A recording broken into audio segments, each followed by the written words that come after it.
and turning a bit hazy through the day as the cloud thickens. Not a lot of rain getting to southern areas and some brighter spells developing later on, but further north we will have the wet weather. It eases through the day. We'll see some clearer skies coming through during the afternoon, 1 or 2 showers around, but probably staying quite grey and quite murky across the northwest of Wales and northwestern England as well. And that's where we've got this trailing weather front that will continue to bring some low clouds, some mist and murk and that drizzle as well. But we do then start to see another band of rain pushing its way in through the course of Sunday. So some clearer skies across Scotland into the small hours of Sunday means it will turn quite chilly here. Temperatures down into single figures in rural spots, staying very mild across the southwest though.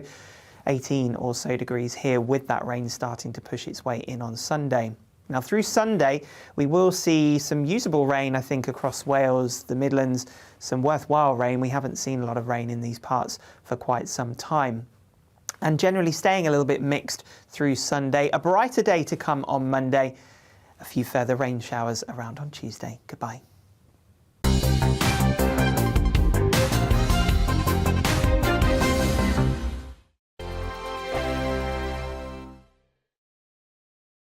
We are GB News. We're right across this great nation.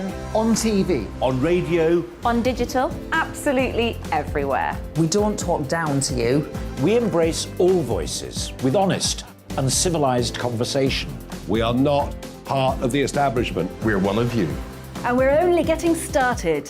Join us on GB News, The People's Channel. Britain's news channel.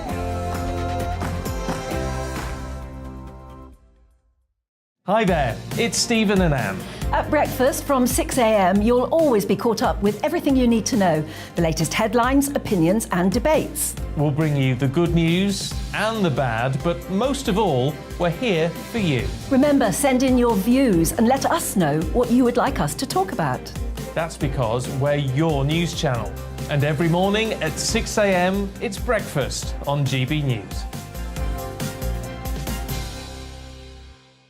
My name's Tom Harwood and join me 9:30 a.m. every weekday for The Briefing, your one-stop shop for everything you need to know about what's going on in politics today. I wonder if this is a deal that might need to be like the biscuits in this factory, twice baked. Is there not an opportunity here to win out against the extremes? Tom Harwood, GB News. What are you going to do about it? Things should have been done differently, and they certainly are being done differently. Don't miss it. The Briefing with me, Tom Harwood, 9:30 Monday to Friday on GB News. Where would you like to go? Just take me to the studio, please, mate. You know where you're going. I've got a show to do. Friday Night Feast on GB News, 7 p.m. And it's like nothing you've ever seen before. We take a different angle on the week's biggest news stories. The viewers and listeners set me some absolutely mad challenges to do. We tried to rehome a rescue dog. And yes, there's some other wacky stuff in there as well. I feel like I could take on the world. Well, that's that. Friday Night Feast with me, Patrick Christie's, every Friday, 7 till 9 p.m. on GB News. Be there.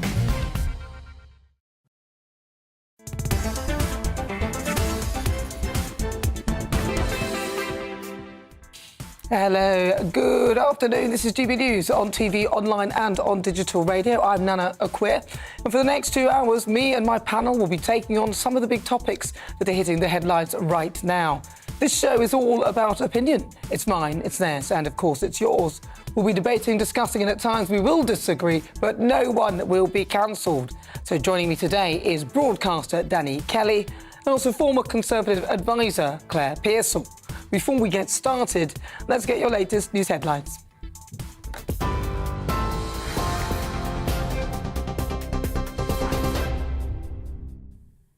Nana, thank you. The latest news headlines on GB News, and police have arrested 2 people in connection with the death of a 9-year-old girl who was stabbed in Lincolnshire. Police were called to the town of Boston last night at around 6:20. The victim is yet to be named. Here's Chief Superintendent Kate Addison. A 9-year-old girl has sadly died as a result of what we believe to be a stab wound. We've arrested 2 people in connection with the incident. We believe this to be an isolated incident, and we're pursuing extensive lines of inquiry and have committed a number of resources to this investigation. You'll see more officers patrolling the area, and we have a high number of specialist detectives who've been brought in to assist the investigation.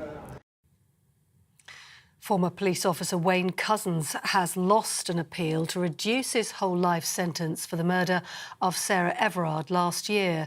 The Court of Appeal has been reviewing the sentences of 5 killers.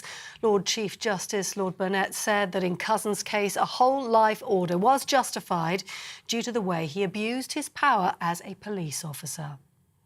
Meanwhile, the father of 6-year-old Arthur Lavinia Hughes has had his sentence for manslaughter increased from 3 years to 24 years. Thomas Hughes was jailed alongside his partner, Emma Tustin, whose minimum term of 29 years for Arthur's murder is unchanged. International news, and Ukraine's president says the country is now ready to start shipments of grain from the Black Sea, but it's still waiting for the official go-ahead. Volodymyr Zelensky has visited the Black Sea port of Chornomorsk, where ships are being loaded up with grain. A UN-brokered deal for exports to resume was signed in Istanbul last week, but the UN says crucial details are still being worked out. Here, 40,000 BT and Openreach workers are on strike in a dispute over pay. The Communication Workers Union says it's the largest telecom strike since 1987, and another walkout is planned for Monday in protest against a £1,500 pay rise, which they say is not enough. A £400 discount on energy bills will be paid in 6 monthly instalments from October. The support for all households was announced by the Chancellor in May, and it comes as the energy price cap is expected to rise to at least £3,500 in October. Colleen Rooney says she's pleased that the judge in the so-called Wagatha Christie libel case ruled in her favour. She had been sued by Rebecca Vardy after accusing her of leaking stories to the media. Mrs Vardy, who's expected to foot most of the legal bill, estimated to be at around £3 million, says she's extremely sad and disappointed. Colleen Rooney says the money should have been better spent helping others and the matter should never have gone to court. In happier news, at the Commonwealth Games in Birmingham, England are leading the medals table with 2 won so far on day 1. And there's news as well from the women's triathlon. GB News reporter Will Hollis joins us now from the race. Will, what's the latest?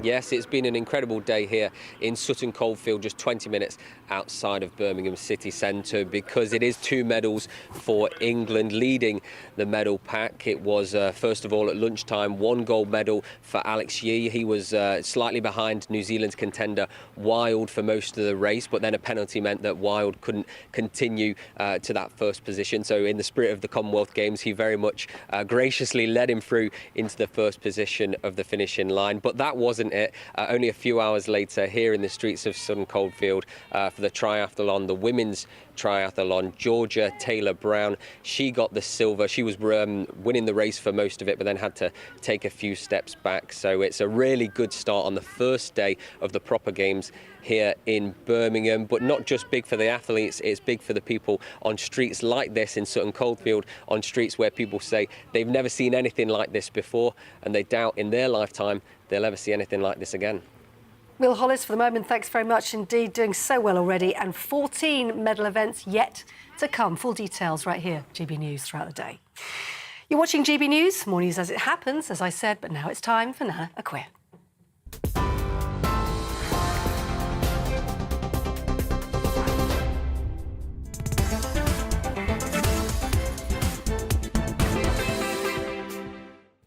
So good afternoon. It is fast approaching 6 minutes after 4 o'clock. You're with me, I'm Nana Akua. This is GB News on TV, online and on digital radio.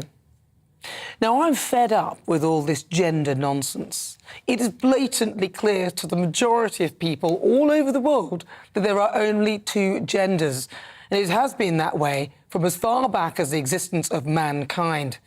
Anyone can change their physical appearance or pretend to be something that they're not. But the clue is in the word pretend. Telling children at an early age that they can be a boy if they're a girl or vice versa, and embellishing a fantasy, be it brought on by gender dysphoria or some other influence, can only end in disaster. Now, it starts with seemingly innocent ideals like gender pronouns, whose list has reached over 70, most of which have been made up. And this is simply the tip of an iceberg that, in my view, can end in gender dysphoria and children making decisions that they may later regret because they are children and not equipped to make adult decisions like, say, for example, deciding to begin life-changing procedures like taking puberty blockers, which can affect their cognitive functions and their development into adulthood.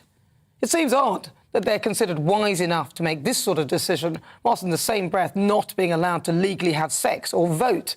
Doesn't that strike you as a bit ridiculous? Thank goodness the Tavistock and Portman NHS Foundation Trust have been told to shut its gender identity clinic for children and a more holistic approach is being adopted. But frankly, most of the population could have told you that from the start. I mean, it beggars belief that my taxes were going towards such a thing and that it is actually part of the NHS. Thank goodness for brave people like Kira Bell, who spoke out about her experience of the roller coaster that children found themselves on in this gender identity nightmare. She's now detransitioned, but has been left with lasting changes. Nurse Susan Evans, who blew the whistle on the clinic when she realised that colleagues had referred a distressed 16-year-old boy for hormone treatment after only 4 appointments. She said that she saw the service under tremendous pressure from trans campaign groups, and she was alienated by other staff when she questioned this. Her revelations are frightening. Allegations that gay children were being converted to believing they were trans. Over 20,000 children referred since 2004. It seems no coincidence to me that since all this gender pronoun nonsense has escalated, so too has gender confusion. And dare you question it, you'll be ostracised. Like J.K. Rowling, who came out in support of Alison Bailey, who won her case against her employer for the right to stand up against trans extremism. You were called a transphobe by a vocal minority for daring to express your concern. But the tide is turning, and thank God. Let's take this further and reclaim our female and male-only spaces. There's always space for an alternative and for compassion, but we shouldn't all be forced to share it for fear of offending. I don't want to share my space with a man, and men don't want to share theirs with me for the sake of a small minority. It's time to go back to basics and let kids be kids.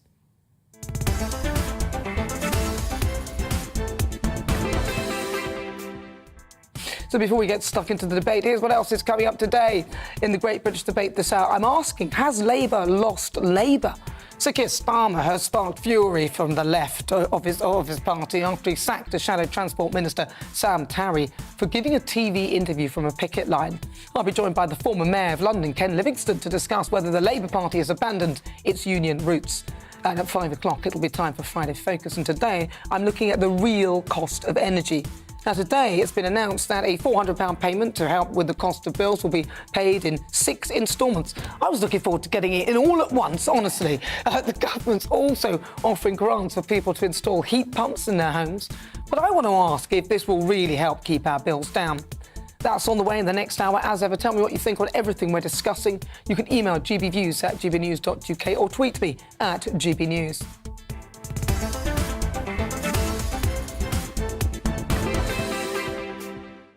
Right, so let's get started. Welcome again to my panel, broadcaster Danny Kelly and also former Conservative advisor Claire Pearsall. Now, first I want to talk to you about the closure of the Tavistock Gender Clinic. But on the issue, we do actually have a statement. On that issue, the Tavistock and Portman NHS Foundation Trust has said this: this level of need cannot and should not be met by a single highly specialist national service. It is crucial that gender-diverse children and young people can access care and support in a timely fashion within a joined-up system. We will work closely with our partners and commissioners to ensure a smooth transition to the new model of delivery. Over the last couple of years, our staff in GDIS have worked tirelessly and under intense scrutiny in a difficult climate. And NHS England said, we are now able to start building a more resilient service by expanding provision and enhancing the focus on quality in terms of clinical effectiveness, safety and patient experience. Well, you see, so what's happened there? So I'll just bring you in the picture here, Danny and Claire. We'll bring you in the picture, Danny and Claire. We'll try it again. Bring you in the picture, Danny and Claire. Bring them in the picture, Danny and Claire. What's happened here is that simply they've decided now to expand the idea and the concept of these clinics, which will go in a more holistic approach but across the country. Yeah, well, it should have happened a long time ago. It beggars belief that this has been allowed to continue for such a long time.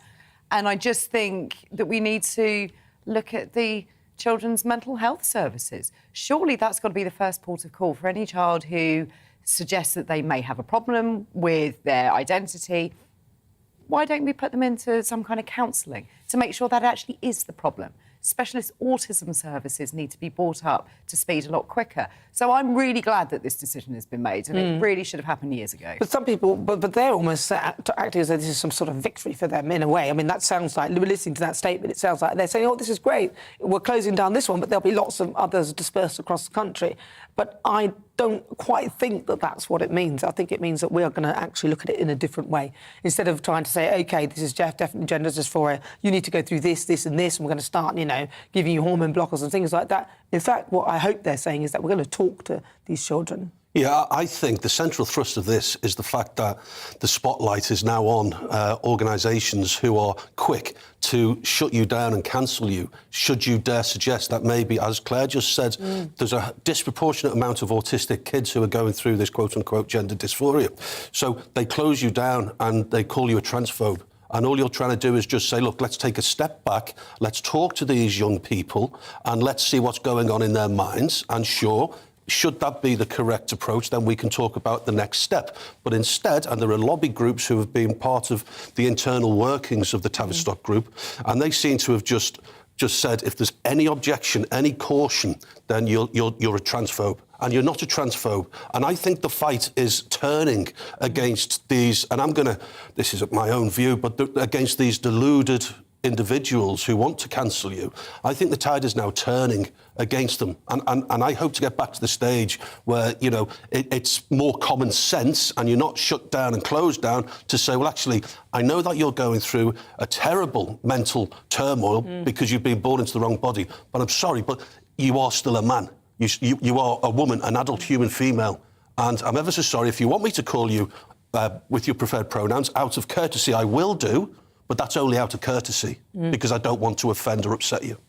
Because, the worry is that, and obviously with things like the Tavistock Clinic and what the nurse pointed out, was that people were literally put on a roller coaster. You're on this ride. And you know what children are like. I mean, my kids will literally, they want to please me. So, and they want to, they do, don't they? So if you sort of say, they're very open and malleable to suggestion.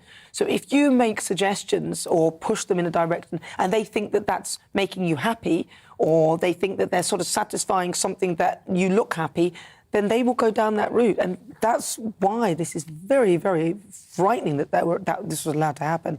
And I'm hoping that now this sort of behaviour will stop. It is. I mean, my son, when he was 2, had a pink tea set. It was his most favourite toy and a Hoover. And he loved it. Now, that didn't mean that he was going through any kind of gender dysmorphia. It just meant that those were the things he liked to play with. Is he good at cleaning? No, he's rubbish now. He's 13. He's rubbish at it. But it hasn't affected him. He absolutely loved it. But there were some people who really judged me for allowing him to play with something that was pink.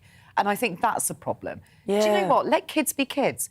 When they're 18, you can start having a conversation about, are you in the right body? But until that point, surely we have to safeguard these children until they're old enough to make those decisions with the proper help. It's too soon to be sort of shoehorning them into a direction. But also, Nana, on the other side of wanting to please a parent, kids can be rebellious and they can dig their heels in and they can become intransigent. Yeah. And they can say, well, I'm sorry, Mum and Dad, but I have been born into the wrong body. And mums and dads can have conversations in a loving, empathetic way, but they can still dig their heels in. And I'm sure that there are people, young people, who've gone through this process and even they're not convinced that they're doing the right thing. But of course. And they've been fast-tracked, they've had puberty blockers, that they've been exposed to people with differing views being closed down as transphobic. It maybe reinforces this. Yes, exactly. You're being reassured, you're being reinforced. Your delusion is being reinforced. Yeah. And it is. I mean, it's obviously, if you think you're a man and it is clear biologically that you're a woman, then there is a delusion happening, whatever that reason is. I mean, be it gender dysphoria or be it the influences that you're receiving from outside, you are seeing a different view to what you actually are. So, and that's why I use that term, not in any way derogatory, but that is what it is. So, to embellish this idea, and then to push it to a point where that person you can affect their life further down the line. So, for example, Kira, she was on Dan Wootton tonight. He's on Monday to Thursday from 9 to 11 for 2 hours. It's a fabulous show. I have to say, I watch it all the time. It was great. But she was on there, and she was saying that, obviously, because of the treatment that she's been through, she now has a deep voice. You know, she doesn't have the facial hair. And there are certain things that this has affected her going forward for the rest of her life. And she realised that she didn't want to do this when she got a little bit older. But unfortunately, some of the things that have changed are non-reversible. And that's really sad. And I think she's incredibly brave. Very. And I saw her interview, and I think she's superb. I really, really do. But when you're a teenager, as you've just said, you make some decisions that are completely baffling, and sometimes you do rebel against your parents. You change your hair colour, you change your clothes styling, you want to call yourself a different name, spell your name in a different way. You want to express yourself. And most of the time you grow out of that really quickly. But if you're having a medical procedure that affects you for the rest of your life, I don't think at 13, 14 you should be making that choice. No. And also, there are experts who are quick to say, yes, you're right, you've been born in the wrong body. And that's child negligence, abuse, call it what you want. They should really wait, spend time over a vast period of time, and then have conversations before fast-tracking with puberty blockers. It's awful. And most of the people that I speak to, most of the trans people I speak to would have said, and I mean, I've spoken to many, I've had quite a few of them, Debbie Hayton, one I've had on the show talking to people who are trans, and many would say that they shouldn't be given this sort of treatment when they're very young. What I know that, things would have happened, your body will have developed, but, this sort of decision needs to be made by an adult when you're an adult. That's what I think. But if you just joined me, welcome. This is GB News on TV, online and on digital radio. I'm Nana Akua.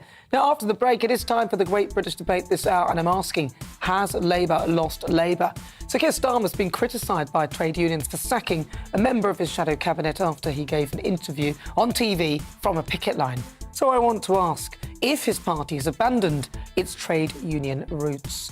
Stay with me, because Ken Livingstone will be talking to me live in the studio. You can send me your thoughts on everything we're discussing as well. Email gbviews@gbnews.uk. Tell me what you think. You can also tweet us at GB News. And I've got a poll up right now asking you that question. Has Labour lost Labour? Cast your vote. We'll be back after the break. Hello. As we go through this evening and overnight, it's going to be a warm and humid one. Still staying pretty dry across southern parts of the UK, but we will have some rain spreading in elsewhere. And that's down to this weather front associated with an area of low pressure that's pushing its way into the northwest. High pressure hangs on further south, though, so that keeps things drier with some clear spells. But we've still got a few showers through this evening across northern and eastern England, eastern Scotland. They'll fade away, and it's as we see this rain pushing its way in through the night that things turn pretty wet for a time across western Scotland and Northern Ireland as well. Some of that rain trickling into Wales and the North Midlands as well. But as I say, staying dry further south and east. A warm and humid night, those temperatures holding up for most places. 15 or 16 degrees as we start Saturday morning. Now, we will see some brightness across the far southeast through the morning, but that sunshine turning a bit hazy through the day as the cloud thickens. Not a lot of rain getting to southern areas and some brighter spells developing later on, but further north we will have the wet weather. It eases through the day. We'll see some clearer skies coming through during the afternoon, 1 or 2 showers around, but probably staying quite grey and quite murky across the northwest of Wales and northwestern England as well. And that's where we've got this trailing weather front that'll continue to bring some low clouds, some mist and murk, and that drizzle as well. But we do then start to see another band of rain pushing its way in through the course of Sunday. So some clearer skies across Scotland into the small hours of Sunday means it will turn quite chilly here. Temperatures down into single figures in rural spots, staying very mild across the southwest though. 18 or so degrees here with that rain starting to push its way in on Sunday. Now, through Sunday, we will see some usable rain, I think, across Wales, the Midlands, some worthwhile rain. We haven't seen a lot of rain in these parts for quite some time.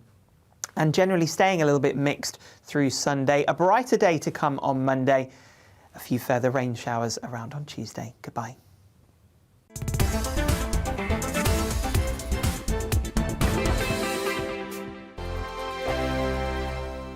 We are GB News. We're right across this great nation.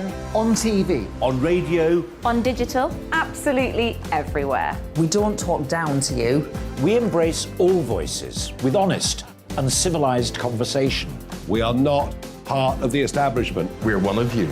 And we're only getting started. Join us on GB News, the People's Channel, Britain's news channel.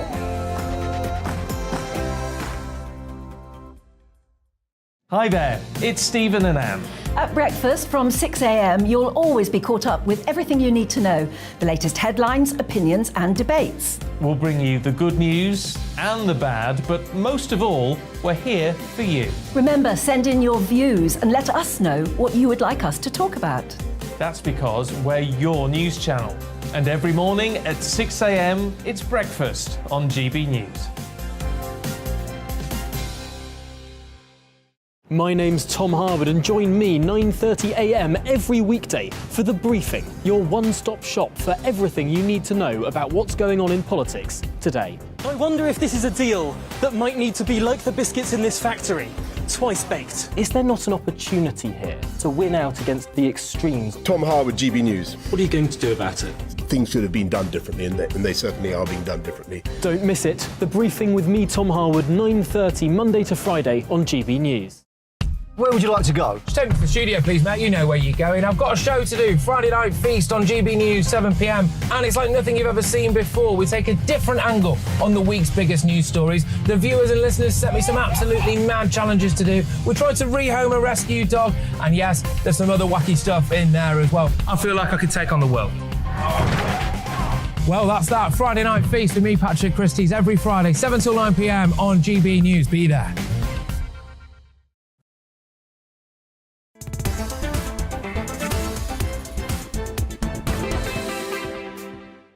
So good afternoon. It's just fast approaching 24 minutes after 4 o'clock. If you've just joined me, I'm Nana Akua. This is GB News on TV, online and on digital radio. We are the People's Channel. Now, before the break, we're discussing the Tavistock Gender Identity Clinic for children and young people. Now, they've had to close. Let's take a look at what you've been saying. Jane says, I'm a 61-year-old man and my grandson came home from school one day while I was round my daughter's home and asked if I was once a girl. I did laugh, but then he would never have asked such a stupid question unless he'd been told to be part of the gender ideology at school. You see, that is the worrying thing. And says, I wholeheartedly agree. Thanks for giving a voice to the silent majority who think the whole gender debate has become dangerous and extreme, particularly for women. And Elizabeth adds, how do we know that the centres that open will be transparent in the way that they operate? I do, they will be, or we will be achieving nothing. I agree they do need to be transparent, and transparency is the key. And also, not actually ostracising people for questioning something. That's important, and calling people names. Thank you for your thoughts. Keep them coming. But, of course, now it is time for the Great British Debate this hour. And I'm asking, has Labour lost Labour? Now, this week, Sir Keir Starmer sacked a shadow transport minister, Sam Tarry, who was a frontbencher. Now, that comes after he gave a TV interview from a picket line during this week's rail strikes. The Labour leaders come under fire from trade unionists, with the organiser of ASLEF in Scotland quitting the party and calling on him to be removed from office. The Guardian columnist and self-described socialist Owen Jones has even described Sir Keir as a political con man. I know his army of supporters online, the most tedious, ridiculous Waitrose customers that you'll ever come across. They think it's all fine because they don't believe in anything. They made their entire political identity Brexit and stopping Brexit for years, and now support someone who advocates the hardest form of Brexit possible. Stockholm Syndrome does not cover it for these people. But the fact is, that is the truth. He is a con man. He is not someone anyone can trust. He is somebody who lies as a matter of course in order to secure power. So that's what Owen thinks. Starmer defended his actions, claiming he sacked Tarry for making up policy on the hoof after he said workers should receive an above-inflation pay rise. But I want to ask if the Labour Party has actually abandoned its trade union roots and whether Labour has actually lost Labour. So I'm joined now in the studio by the former Labour Mayor of London, the legendary Ken Livingstone. Now, Ken, you were never afraid to disagree with the Labour leadership as Mayor. Doesn't defined leadership like this expose the divisions in the party? Well, I think I supported Keir Starmer when he was running for the leadership. I disagree with some of the things he's done. I think it's a ridiculous mistake to kick out this MP because he simply supports workers on strike. Because I was born in 1945. I grew up in a world where, I mean, trade unions, almost everybody was in a trade union, you know. we've only got half that number now. And, you know, as soon as I started work, I joined the local union. And, you know, if the management were talking about not giving you a pay increase, you had a strike and all of that. And so I totally support the trade unions. And I think Keir Starmer is making a mistake, but I do believe he can win the next election. And I do believe he'll be a good Prime Minister. He didn't come into politics to be a celebrity. He came into politics to make life better for people. You think? I mean, look, if you look at it, the heart of the Labour Party back in the old days was a very union-led party, and there's a lot of investment from unions towards the party as well. Don't you think that Keir Starmer's actions by doing that would have put off some of those unionists? No, I mean, the simple fact is that it was the trade unions created the Labour Party a century ago, and it's not Keir Starmer that's done it. It was Tony Blair, when he became Labour leader, cut the influence of the trade unions. I mean, until Blair became the leader, I'd go to the Labour conference each year, filled with trade unionists, talking to party members and all of that. And then Blair just wound it all down. I mean, I don't think Blair was really Labour. I think basically he was a Liberal. And the only reason he joined the Labour Party because he fell madly in love with Cherie, and she was caught up in the Labour Party. Nah, do you think? I'm not joking. I literally, in the 3 years he was at Oxford University, he never once went to a political event. It was only when he met Cherie, when he started working, they were working together, and he fell in love with her, and she was completely caught up with it. I think that's the only reason he joined the Labour Party. You reckon? Well, to all intents and purposes, he did a good job because he was one of their longest-serving leaders, in fact, if not the longest. But no, look, anybody would have won. I mean, the Tory party was imploding. They'd had a massive surge of unemployment. It was chaotic. I mean, Neil Kinnock would have won, Michael Foot would have won. I mean, literally... Michael Foot would never have won. Oh, he would. Whoever was Labour leader then, he was almost one of the. He to me reminds me of a Jeremy Corbyn. Our economy. No, he reminded me of a Jeremy Corbyn, almost unelectable. People just wouldn't have gone. Well, hang on, look. In the 2017 general election, Jeremy Corbyn got the biggest increase in the Labour vote for 72 years, came within 2% of defeating But the then Tories. following that, the Tory party got the biggest election majority they've ever had. Look, can he's up against Boris Johnson. And look at me. I spent a lifetime winning elections and then until Boris comes along. I know, he's very good at winning. But all these people... Well, this is why I don't understand why they got rid of him. They're foolish. Because they vote for him not because of his politics. He hasn't really got any. They vote for him because he's a celebrity. Well, let's come back to the union side of things then, because that does send a message out there to the Labour Party that actually it's not necessarily the home of the unions in a way. So in that respect, do you feel that they're risking losing a huge base in their party? Well, the simple fact is the Labour Party rests on the trade unions. The trade unions donate all the money we need to fight elections, and they play a big part. And as I say, Blair sort of wound down their influence. And I do think, I would love to see Keir Starmer roll that all back and get much better involved with the trade unions. Because if you get involved with the trade unions, you're more likely to win the election. So do you think Labour has lost Labour then in this? And do you think it's moving away? Like you said, Tony Blair was the sort of architect of the beginning of the sort of erosion of this. Would you say that Labour has lost Labour? Yes, I think it has. But the simple fact is, I mean, literally, Blair won those elections because the Tory party was imploding, not because he wanted to move the Labour Party to the right and scale down the union influence. Well, stay there right there, Ken. I'm going to have a quick chat with Dennis McShane. He's down the line now. Dennis, if you were in Keir Starmer's position, would you have sacked Sam Tarry? Hello, Dennis. What do you think? Would you have sacked Sam if you were in Keir's position? Frankly, I just would have ignored it because I just think it's insane. Ken's a very old friend. I marched with him. I think I've been on many more strikes and picket lines than he has because I spent my professional life in trade unions as an official. The youngest president of the NUJ took the BBC out and strike on the Grunwick picket line and all the rest of it. But in the week the Tories are eating each other, Keir takes away the press headlines from the Tories and turns it on Labour. So just from a tactical point of view, it doesn't make a lot of sense to me. Nobody especially had noticed Sam Terry on a picket line. I mean, I was talking to Mick Lynch at Endeavour King's Cross about a month ago. I mean, Mick Lynch was wiping the floor with Grant Shapps, And suddenly, here we are, 3, 4, 5 days later, we're having a sort of big discussion about the Labour Party and the trade unions.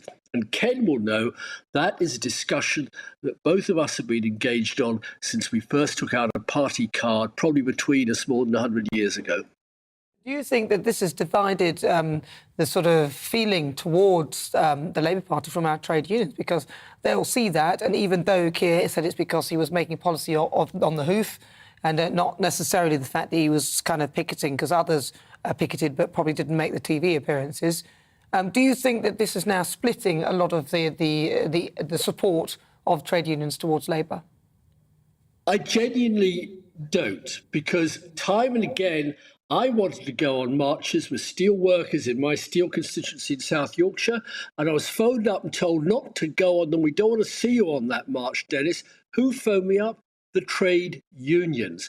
The RMT, Mick Lynch's union, is not affiliated to the Labour Party. We've got this curious phenomenon of 3 different unions for our small little rail sector, RMT, ASLEM, and a union called TSSA. On Europe, there's just one union for all railway workers. They don't have to go on strikes. They've got a lot of power. But Mick Lynch is also a big pro-Brexit guy. He doesn't like Europe. So again and again, I come back to the point. And the other problem is that ever since Ken became mayor of London, union membership's gone down. Now, I'm not saying that's cause and effect, because I'll say to him, ever since I became an MP, a few years before he became mayor of London, union membership's gone down. It's now about 8 or 9%. So the working class workers of any sort in Britain are not joining trade unions. And that's so what true do you over Europe think? and the world. So Dennis, then, what would you say then, in your view then, because you even pointed out that actually a lot of Labour people who would originally have been Labour are actually, Brexiteers, so they would ultimately support the Conservative Party because Labour didn't show any support towards Brexit. But hang on, but the point I'm trying to make is, do you think that this is something that Labour are losing the support of trade unions, and trade unions are no longer affiliated with Labour Party in this way? Do you think that this is a sort of... In that case, that's been true since 1980, since 1990, since 1970. I mean, that's just what they call in the trade a secular decline. I regret it enormously. There are other countries with moderate social partnership trade unions and a much bigger trade union membership. But, sorry to be complicated, Nana, that doesn't mean to say the left parties, the sister parties of Labour in those countries, win elections. OK, well, listen, Dennis, we'll have to leave it there. Dennis, we'll have to leave it there because you're rambling. No, you're not, Dennis. It's because we're heading towards the news. Thank you so much, Dennis McShane. It's good to talk to you. And also, thank you so much to Ken Livingston for joining me in the studio. Thank you, Ken. It's lovely to see you again. Right, well, stay with us because we're asking you that question. I'm Nana Akua. This is GB News on TV, online and on digital radio. We're discussing whether Labour has lost Labour. That will be coming up in the Great British Debate after the news. You'll hear the thoughts of my panel, Danny Kelly and Claire Pearsall. And then at 5, it'll be time for Friday Focus. And today, I'm looking at energy and asking whether the government's plan to ease the burden on households is actually the right approach. But first, let's get an update with Polly with your latest news headlines.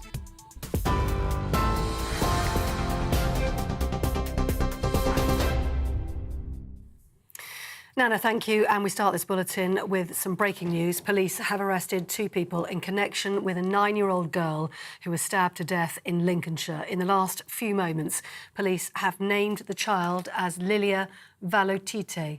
Officers were called to the town of Boston at around 6:20 last night. Police say they believe the attack was an isolated incident. That news just into us. Also today, former police officer Wayne Couzens has lost an appeal to reduce his whole life sentence for the murder of Sarah Everard last year. It was the first time the sentence had been imposed for a single murder of an adult not related to terrorism. His lawyers argued it was excessive, but the court ruled it was justified due to the way he'd abused his power as a police officer. 40,000 BT and Openreach workers are on strike in a dispute over pay.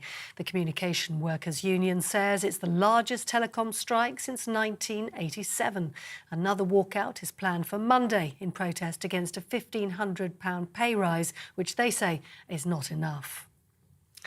And at the Commonwealth Games in Birmingham, England are already leading the medals table with 2 won so far on day one. Georgia Taylor-Brown has claimed silver in the women's triathlon, and Alex Yee won the men's triathlon to clinch gold at Sutton Park. He described it as his greatest achievement ever. Well done to him. You're up to date on TV, online and on your radio via DAB+. More news from Nana Akua after the break.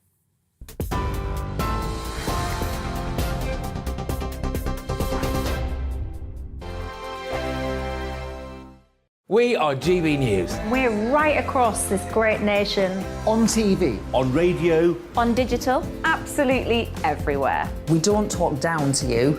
We embrace all voices with honest and civilised conversation. We are not part of the establishment. We're one of you. And we're only getting started. Join us on GB News, the People's Channel. Britain's news channel.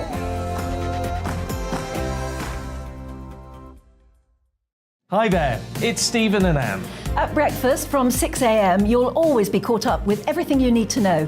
The latest headlines, opinions and debates. We'll bring you the good news and the bad, but most of all, we're here for you. Remember, send in your views and let us know what you would like us to talk about. That's because we're your news channel.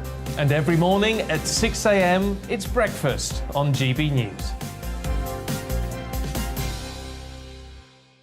My name's Tom Harwood and join me 9:30 a.m. every weekday for The Briefing, your one-stop shop for everything you need to know about what's going on in politics today. I wonder if this is a deal that might need to be like the biscuits in this factory, twice baked. Is there not an opportunity here to win out against the extremes? Tom Harwood, GB News. What are you going to do about it? Things should have been done differently, and they certainly are being done differently. Don't miss it. The Briefing with me, Tom Harwood, 9:30 Monday to Friday on GB News. Where would you like to go? Just take me to the studio, please, mate. You know where you're going. I've got a show to do. Friday Night Feast on GB News, 7 p.m. And it's like nothing you've ever seen before. We take a different angle on the week's biggest news stories. The viewers and listeners set me some absolutely mad challenges to do. We tried to rehome a rescue dog. And yes, there's some other wacky stuff in there as well. I feel like I could take on the world. Well, that's that. Friday Night Feast with me, Patrick Christie's, every Friday, 7 till 9 p.m. on GB News. Be there.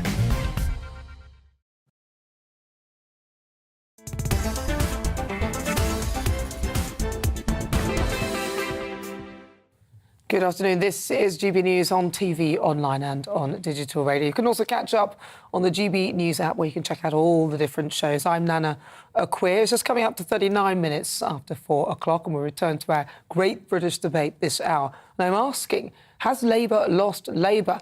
This week, Sir Keir Starmer sacked Shadow Transport Minister Sam Tarry, also Anne Lorena's boyfriend, as it goes, from the front bench after he gave a TV interview from a picket line during this week's rail strike. Now, the Labour leader has since come under fire from trade unionists, with the organiser of ASLEF in Scotland quitting the party and calling on him to be removed from office. That's Keir Starmer calling him for him. So today I'm asking, what do you think? Has Labour lost Labour? Well, let's have a quick look at what you've already been saying. Paul says they've lost the Labour heartland years ago, and the Brexit result has confirmed that, especially when Yvette Cooper MP came out against the Brexit result, even though a large proportion of her constituency voted for it. Dave says there's nothing new about this. Labour has always been like this, fractured. He's only making it worse for himself.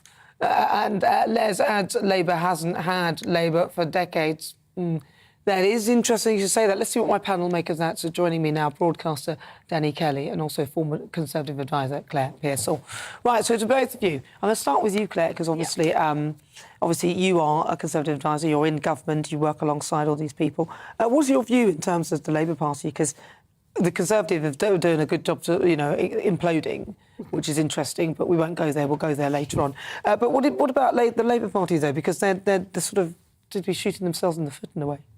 They do. And this has been a really odd situation. And I think Labour and the trade unions used to have a really cosy relationship, but that's changed over the years. But I think that quite a lot of Labour supporters have changed over the years. They're not quite as militant as perhaps they once were. No, I think they are, but in a different way. Not all of them, not all of them. Tofu-munching Waitrose Guardian readers. No, I'm joking. It's a joke. They're not all like that. I think it's different. And it was interesting, Sam Tarry wasn't sacked just because he was on a picket line. He made policy up on the hoof.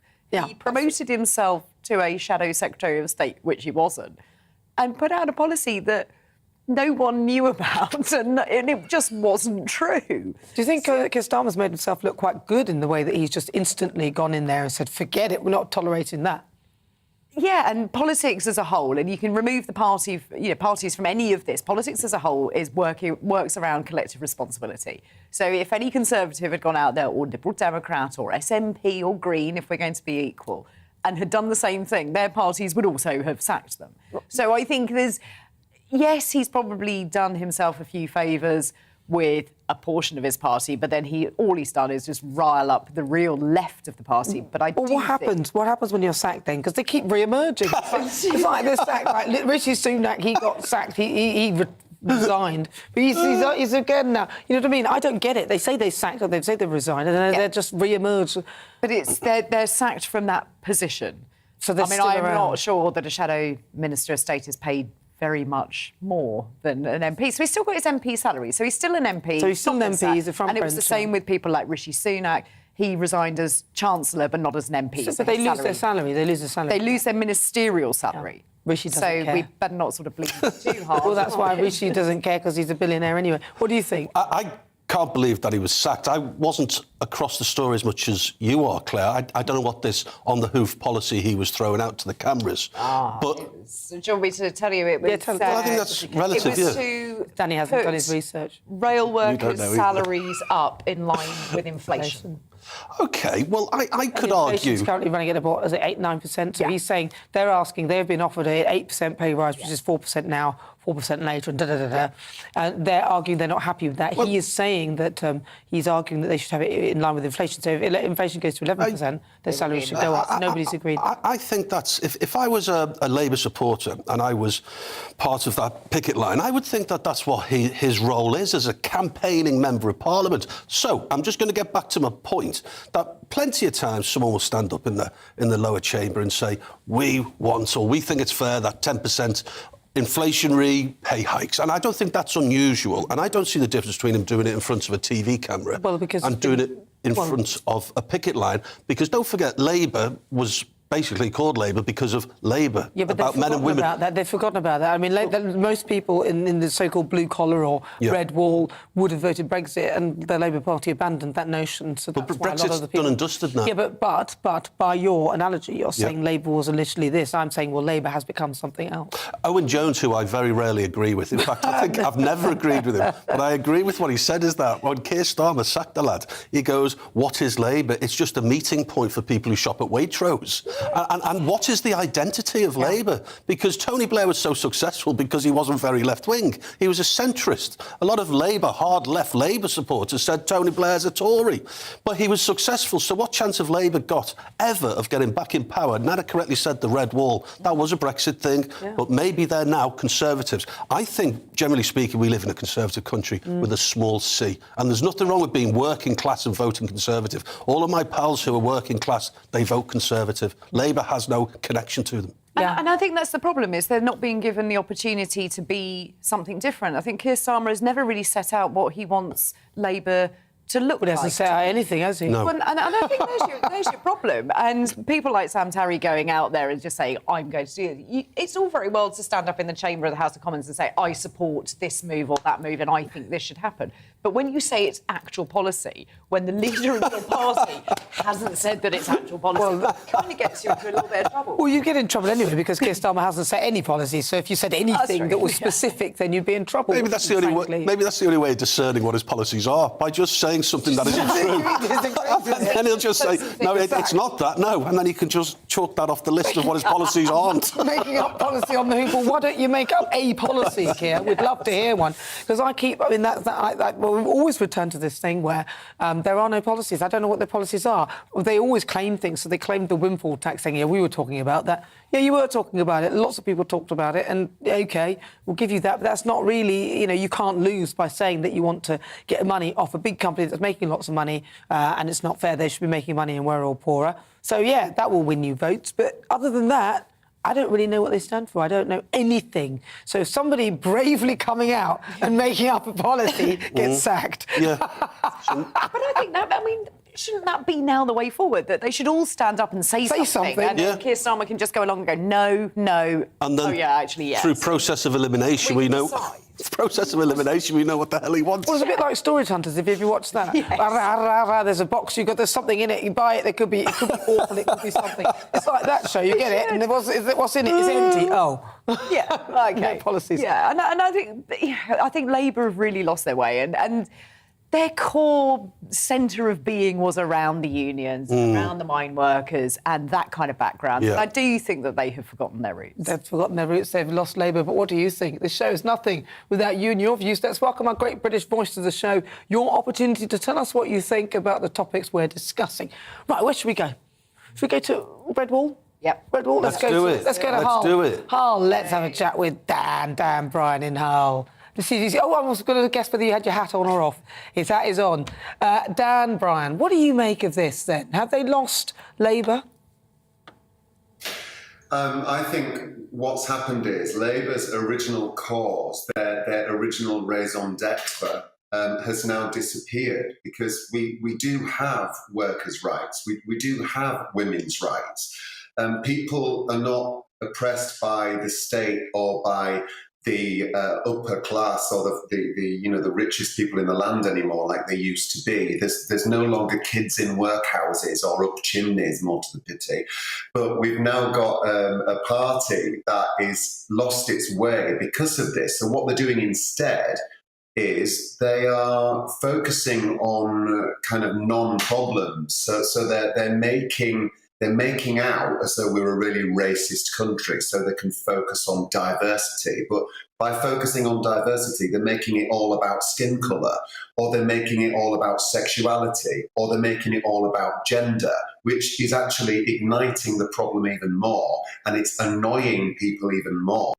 And just to get back to what Danny was saying, I think there's a lot of members of the Labour Party that are actually small c conservatives. So they're to the right of the party. And if you can't please those, then they are never, ever going to be back in power. But that said, the Conservatives are not Conservative anymore either. Over anytime soon, Dan. It's good to talk to you. Thank you so much, Dan Bryan. Dan Bryan in Hull.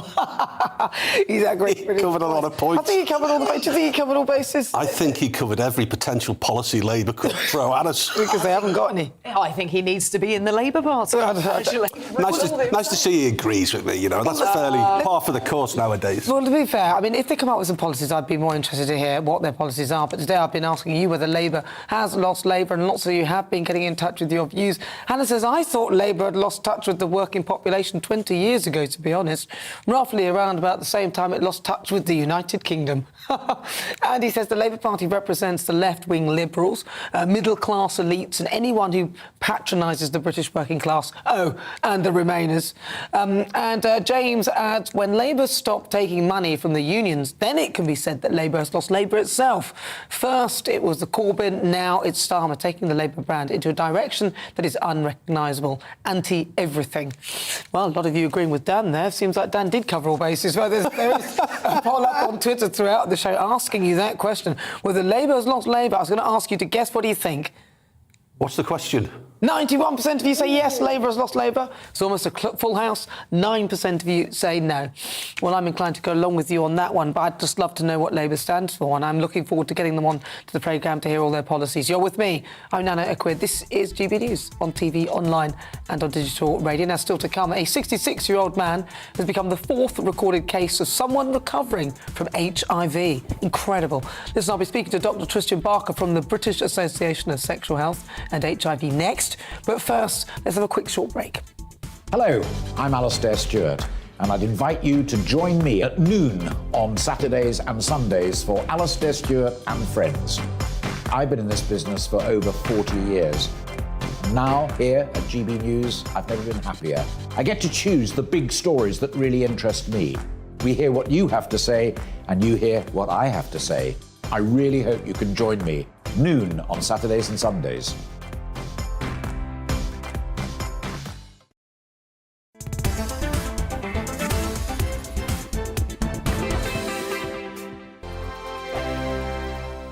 We are GB News. We're right across this great nation. On TV. On radio. On digital. Absolutely everywhere. We don't talk down to you. We embrace all voices with honest and civilised conversation. We are not part of the establishment. We're one of you. And we're only getting started. Join us on GB News, the People's Channel. Britain's news channel.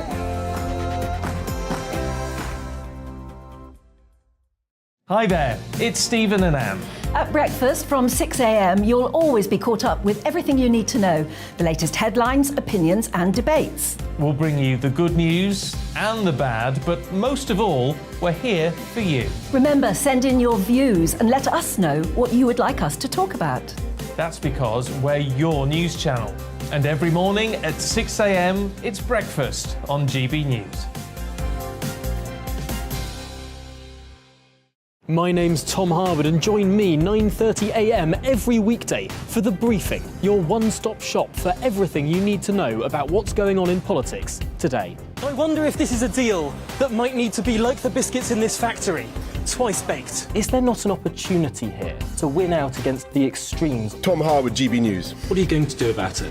Things should have been done differently, and they certainly are being done differently. Don't miss it. The Briefing with me, Tom Harwood, 9:30 Monday to Friday on GB News.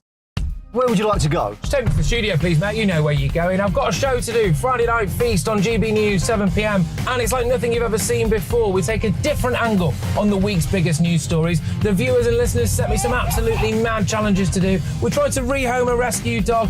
And yes, there's some other wacky stuff in there as well. I feel like I could take on the world. Well, that's that. Friday Night Feast with me, Patrick Christie's, every Friday, 7 till 9 p.m. on GB News. Be there.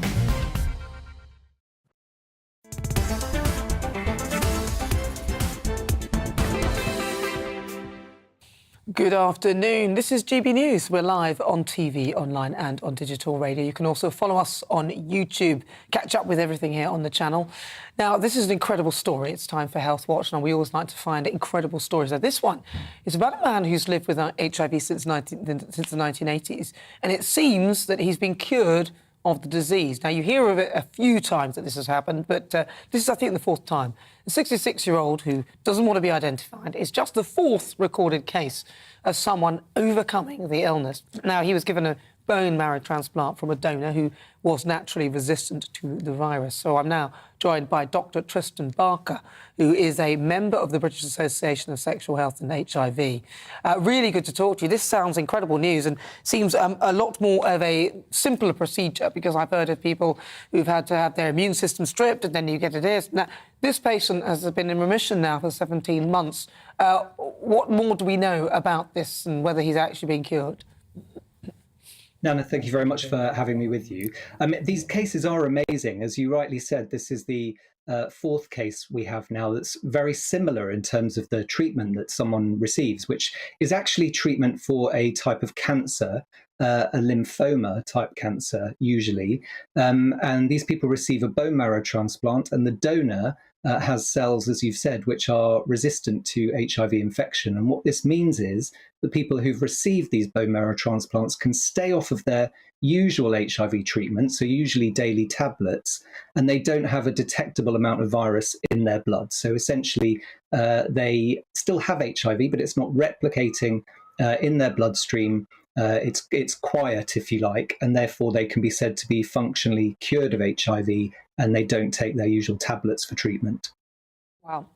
The question I want to ask, though, so in a sense they are in remission, as it were, because we don't know whether they're actually cured fully. But then can they pass the virus on even though the viral load is almost undetectable? Is there still a potential that they can pass it on to somebody else?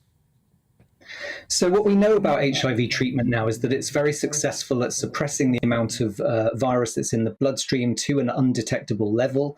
And when people are undetectable on treatment, they cannot transmit their virus sexually. Now, historically, we've taken that statement to hold when people are taking oral antiretroviral therapy. We don't have as much evidence for people that are not taking therapy. And as you've said, there are a very small number of people that are in this situation where they've been cured, if you like, with a bone marrow transplant. We don't have data on whether those people can transmit their virus sexually, but we would imagine that because the amount of virus in their blood is so low, just like the people who are taking treatment and who are undetectable, they have a very, very low chance of passing on their virus. If they're on oral therapy, we would say undetectable equals untransmissible. You cannot transmit your virus sexually at all. In this situation where they're not taking treatment, without the data to back that up fully, I think I'd have to say the risk is very, very low, probably approaching zero. But could it be that the virus, once undetectable, could be like one of those, so which one is the one that where it remains there but then can be reactivated? That's the thing. So even though the viral load is low, it could still be reactivated by some other factor. So I think that would be very unusual, but I think what's important to remember is that, of course, we don't stop monitoring these people. We do ask them to come into hospital regularly for viral load checks. We want to see if their virus is detectable. And in this case, the viral load was being checked regularly and remained undetectable off of oral treatment. So we see people for viral load blood testing very regularly to back up that statement around U equals U or undetectable equals untransmissible. It's then just because I hear the bone marrow transplant is a relatively simple operation. Am I right in imagining that? And in which case, is this something that, if it proves to be successful, could be done more frequently? And if so, is it expensive? And roughly, do we know that there are many people who have this particular gene that makes them...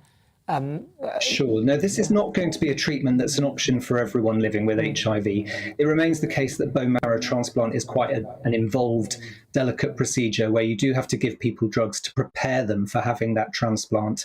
Of course, we also need a decent pool of donors of blood marrow. Everyone will be aware of some of the more well-publicised cases where we can't get bone marrow matches for people, particularly children who need urgent bone marrow transplants, and that can be very distressing. We know in particular that we are low on donations of solid organs and bone marrow from people who are not white, so we need more diversity in people who are prepared to donate bone marrow and other organs. And as you've also mentioned, the proportion of people that would actually have this specific genetic change that makes people relatively resistant to HIV infection is very low. About 2% of white donors, we think, have this deletion, and I don't have precise statistics for other ethnic groups, but the proportion overall is quite low. So this would not be something that you could use for everyone who's living with HIV. At the moment, it would remain the case that we may look for this specific type of bone marrow in people who need a transplant for the type of cancer that we've mentioned. I think it's also important to remember that oral treatment is very effective for HIV. Of course. So at the moment, we have people who are undetectable on treatment already. Now, and very briefly, the science behind using the bone marrow, why that particular organ, why does it work? So you're looking really at an organ that can replete the normal cells that circulate in the blood. So if you've got a type of cancer that depletes normal cells that circulate in the blood, then you need to replace the organ that makes them, and that is the bone marrow. Wow. Well, listen, Dr. Tristan Barker, it's really good to talk to you, and a fascinating thing. And hopefully, you know, this is... Are we close now to a cure, yes or no? Are we close? I think we have another type of functional cure in the type of treatment we have that's oral therapy. If you ask HIV specialists, they will always say a cure is 10 years away. There is lots of research going on in the cure space, if you like, and we really hope that within the next 10 years there may be more positive news. The World AIDS Conference is currently running in Montreal in Canada, so there may even be more data to come out of that conference in coming days. Fascinating. Great to talk to you, Dr. Tristan Barker. Thank you very much. He's a member of the British Association of Sexual Health and HIV. You're watching me and listening live on DAB. I'm Nana Akua. This is GB News. More to come in the next hour.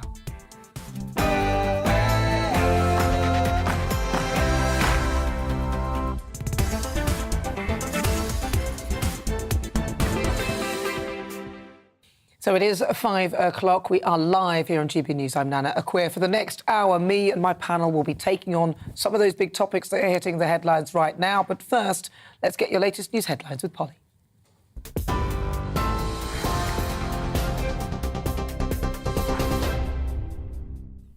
Nana, thank you. It's 5 o'clock and the top story this hour. Within the past hour, Lincolnshire police have identified the 9-year-old girl stabbed to death in Boston last evening. They say Lilia Valutite was stabbed in the street near Fountain Lane. So far, 2 people have been arrested in connection with her death. Police say they believe the attack was an isolated incident. Former police officer Wayne Couzens has lost an appeal to reduce his whole life sentence for the murder of Sarah Everard last year. The Court of Appeal has been reviewing the sentences of 5 killers. Lord Chief Justice Lord Burnett said that in Couzens' case, a whole life order was justified due to the way he abused his power as a police officer. Meanwhile, the father of a 6-year-old, Arthur Labinjo Hughes, has had his sentence for manslaughter increased from 3 years to 24 years. Thomas Hughes was jailed alongside his partner, Emma Tustin, whose minimum term of 29 years for Arthur's murder remains unchanged. The UK is seeing a huge drop in COVID infections. The Office for National Statistics says cases went down by more than 500,000 in 1 week alone. More than 3 million people had the virus early this month.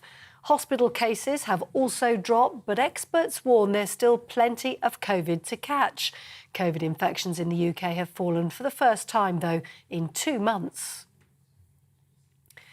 Millions of people are getting support on their energy bills this autumn. The government has revealed plans to offer households £400 to help with fuel prices. The payments will be spread over 6 months. Energy bills will drop by £66 in October and November and £67 a month from December to next March. Meanwhile, 40,000 BT and Openreach workers are on strike in a dispute over pay.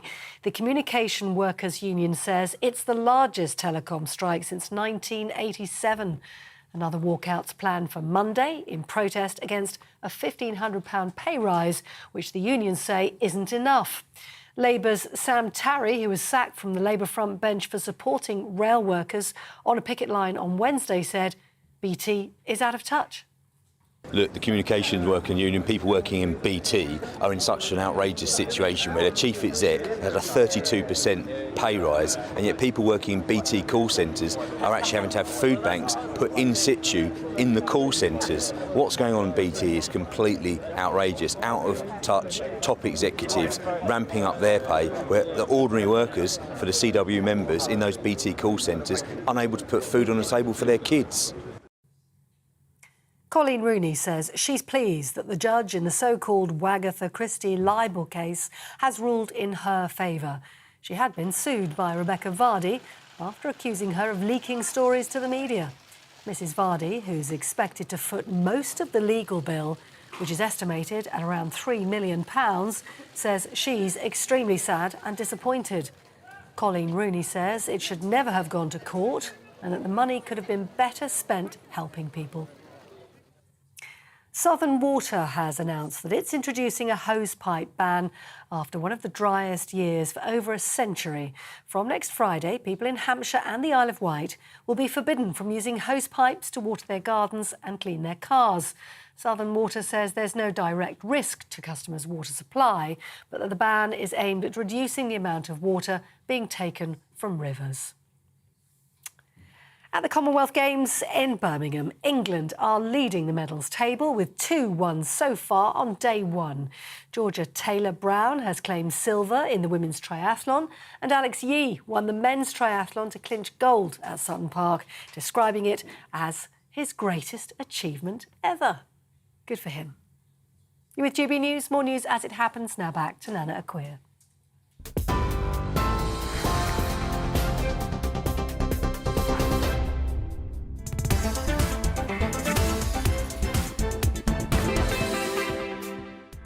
Good afternoon. It is 5 minutes after 5 o'clock. Welcome on board. I'm Nana Akua. This is GB News. We are live on TV, online and on digital radio. And for the next hour, me and my panel will be taking on some of the big topics hitting the headlines right now. This show is all about opinion. It's mine, it's theirs, and of course it's yours. We'll be debating, discussing, and at times we will disagree, but no one will be cancelled.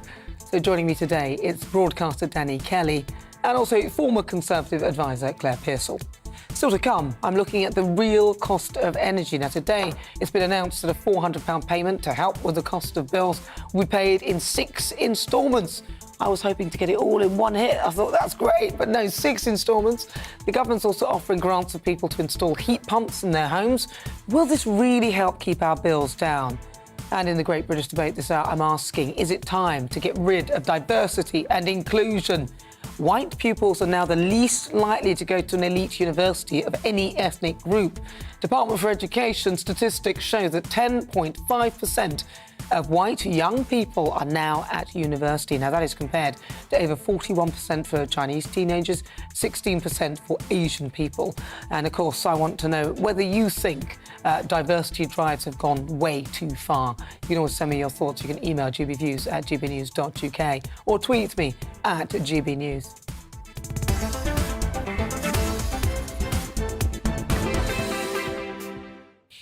So it's time for Friday Focus, and we start this hour looking at the government's energy policy, and I'm asking what the real cost of energy is. Now, as I just mentioned today, the government had announced that that we'll be receiving £400 to help with the rising cost of powering our homes. And this week, there were also criticism of the regulator Ofgem from the House of Commons Business, Energy and Industrial Strategy Committee. MPs said that the regulator's handling of the market regulation, which led to some small providers going out of business, is incompetent. So just how can the government help us afford the cost of energy? Well, I'm going to start with my studio guest, Brian Catt. He's a physicist and an engineer. Now, Brian, thank you very much for joining me this afternoon. Now, the government's energy policy focuses on this net zero agenda, and elements of that net zero agenda are things like hydrogen. Other elements are things like heat pumps and solar panels. So from a consumer's perspective, we are being urged to buy solar panels, put heat pumps in our homes. So can we start with the idea that we could potentially reduce the energy in terms of the amount we use and also the cost of it by using these mechanisms? Which one of you? What's your view? Well, certainly, in the old days, if you bought a solar panel, it was quite a good idea, but it wasn't a good idea for the average consumer because they ended up subsidising the people who could afford the solar panels. They paid they were paid 40p a kilowatt hour for it. And these days, it really takes you an awfully long time to get your money back. And the important thing about solar panels is that they are actually a pointless idea for the simple reason that they generate electricity when we don't need it, in the summer, when we have long days, when we actually need energy on the grid, which is really what you're talking about there. The benefit to everybody, the collective society on the grid, you need the energy to be there in February when it's dark and very cold and possibly it's windy. It's not windy either, so there's no energy on the grid. So solar panels are a really bad idea. They're a bad idea, but so they don't store any energy anywhere. They basically just give you the energy there and then, and there's a bit like a wind turbine. They give you the energy. An interesting question. All electrical energy has to be used immediately. Right. Electrical energy is just something which has to do work. The second it's or stored or something, immediately it's generated. So that's why you need what they call dispatchable power on the grid. And the reason it's called dispatchable is you can wind the power stations up and down to meet demand, because you can't have electricity that's just floating around waiting to be used. You can have batteries, yes. You Stored have pump storage. Batteries are ridiculously expensive. So what about solar panels? When we have solar panels, do they have storage devices that you could store? If you buy a kit from Tesla, I was in the New Forest actually last weekend, and there was somebody there who'd done exactly that because they have no gas. So they did have solar panels on the roof, and that was actually, they're storing that energy in a battery. And actually showing me his phone and showing me his battery. So yes, in some circumstances it works really well. But if you're living in a flat in London, it's not quite the same. So the idea that solar panels are a good idea, and if you can afford the battery to store the energy, and then that battery will probably keep the energy for a certain period of time. But with batteries, they usually degrade in terms of energy storage and ability, and leakage. OK, so they're an interesting idea. It can only really be used when there's good weather. And if it's a marginal application. Probably in somewhere like the States where people live off the grid a lot. And would that save us money if I had solar panels? And although it takes a while. Compared to the alternative, which might be oil or... compared to that. The important thing here is what what does it actually cost us to get the energy? We need, I think last week I was saying, we need cheap, plentiful energy. And that's not it. What about heat pumps then? Because they're saying that we should get heat pumps and it'll bring down our bills, or they say that we'll get them and it will help us. Heat pumps, I've got a whole page here on heat pumps.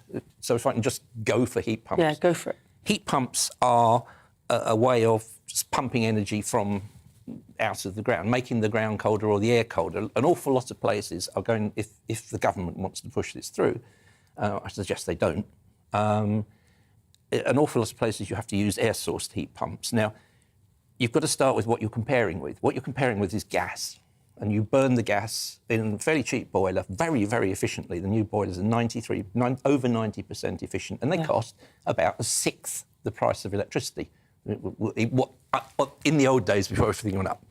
So it was 3p per kilowatt hour versus 18p per kilowatt. Right.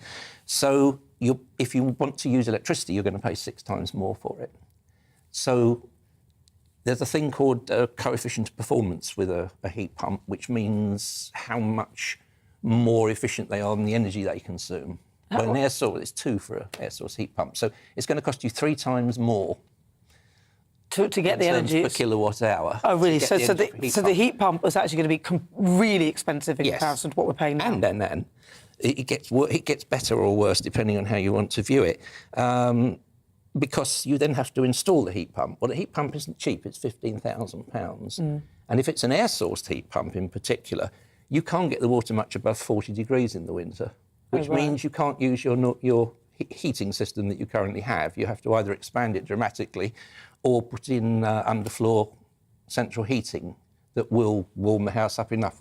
And the water is basically lukewarm at 40 degrees. So you're basically saying that solar panels could be useful if you have a battery, but really, obviously, batteries leak energy and they'll be ultimately expensive to install. Heat pumps will be ridiculously expensive to install, and the amount of energy you're going to get from them is marginal in a sense. And cost you money. And the other thing is you're not saving much on CO2 emissions. You're not saving because where's the energy coming from to drive the heat pump? It's coming from gas burnt in power stations, which is the majority of what the electrical energy is produced by. Well, listen, Brian, it doesn't sound that great, actually. Let me just, let's find out, because I'm going to have a chat with Mark Jenkinson. He's the Conservative MP for Workington, because I wanted to, because he's also a member of the Business, Energy and Industrial Strategy Committee. And I wanted to talk to Mark about this, because you've been very critical of the regulator Ofgem because, of course, we've got all these different price caps and things like that. We're struggling with the cost of energy as it is. Can you explain why you're critical of Ofgem? Yeah, can I just before we move on to that, can I just correct some of the things that I think I've just heard? I was a registered solar installer prior to entering Parliament. And solar panels do generate all year round. They are better in summer than they are in winter, without a doubt. They don't generate at night when there's no light, of course.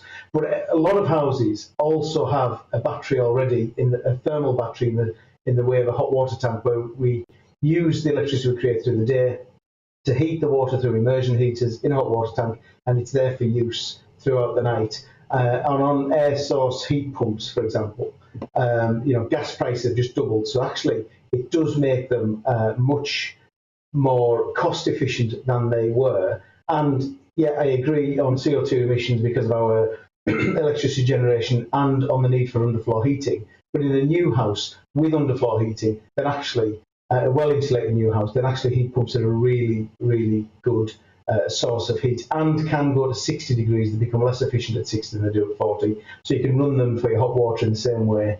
But you combine an air source heat pump with solar panels and an immersion heater, and all of a sudden you're onto a really good thing. But just on Ofgem, yeah, Ofgem have failed to protect customers in recent years. I think the price cap. Personally, I'm speaking for me, not on behalf of the Business, Energy and Industrial Strategy Committee. But Ofgem have failed to protect customers. The price cap has forced suppliers into going bust, which has led to an increase in customers' bills. I think it was a terrible idea. We should have kept some form of social tariff for those who needed it, but to cap energy for everybody, including those that could afford a bit of a rise. It's led to a race to the bottom. These new startups, lack of regulation, race to the bottom on cost. And, of course, Ofgem have failed to protect customers' deposits with these customers as well. So when they do go bust, other customers are having to pick up the tab. Yeah, that is a bit of a shocker. But coming back to solar panels or heat pumps, though, the energy emitted from these things, will it end up being cheaper? Because that's the point here. You're going to be asked to invest in these things, but will you end up paying more for it in any case? If you look at someone like Octopus Energy, who say they can deliver heat pumps at £5,000, who can deliver big insulation packages in houses at £500 a house, then these things do become much more cost efficient. As the price of gas rises, we hope it's going to come down because much of our electricity is generated by gas. But if it continues to rise, then these things become much more efficient. We can talk about the disadvantages. There are lots of disadvantages to air source heat pumps, and I started this whole conversation as a heat pump skeptic, but learning what I've learned over the last few months, actually I'm less sceptical. Are they for everybody? No, but they've got a huge part to play, I think. But you make a very salient point that you said as the prices of energy rises, then these things will be more cost effective. But that is when the price is rising to a ridiculously high price in any case. So whilst they may be beneficial whilst the price is at a ridiculous price in any case, and they can help at that point, it sounds like they're expensive to run. That's where we are currently. The price will come down, so we interfered with the market. We interfered with the market for solar panels for too long. But what we did through that interference is to bring down the cost of solar panels. The same will happen with air source heat pumps and ground source heat pumps and other technologies. But the cost of energy is as it is and is expected to increase.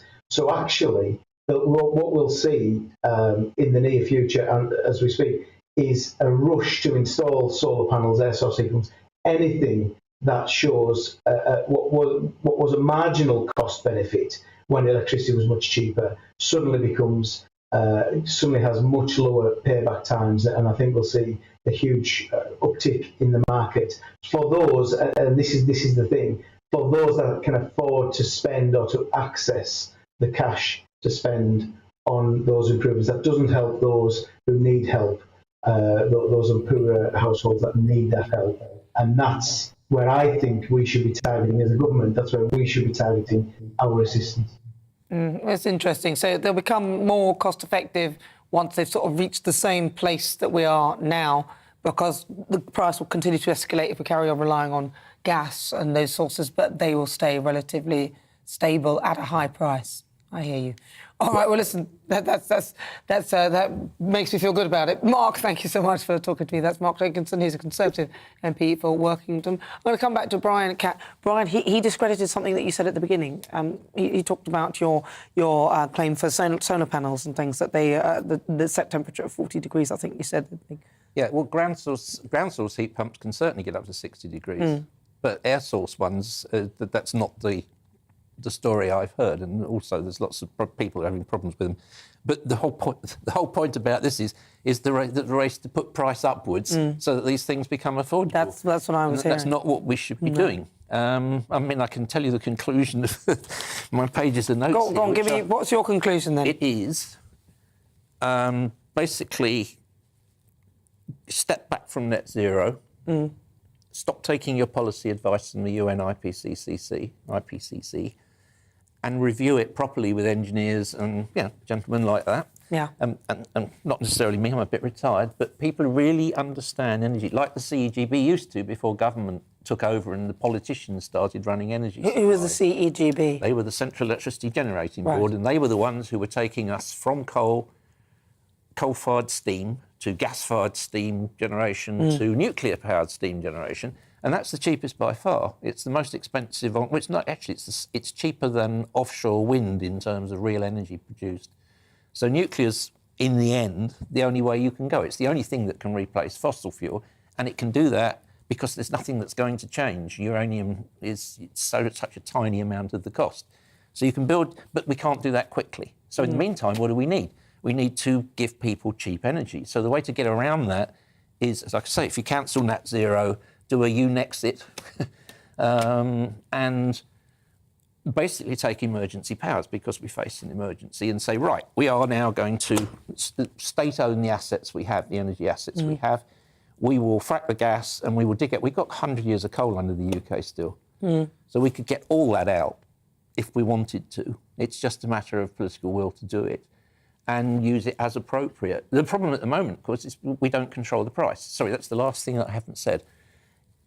You have to take state powers over the extraction of materials. Kwasi Kwarteng told me that was socialism when I suggested it to him. But actually all I said was, all you have to do, Kwasi, is pay these guys to get it out, and you do it on a cost-plus basis, and you fix what the profits are.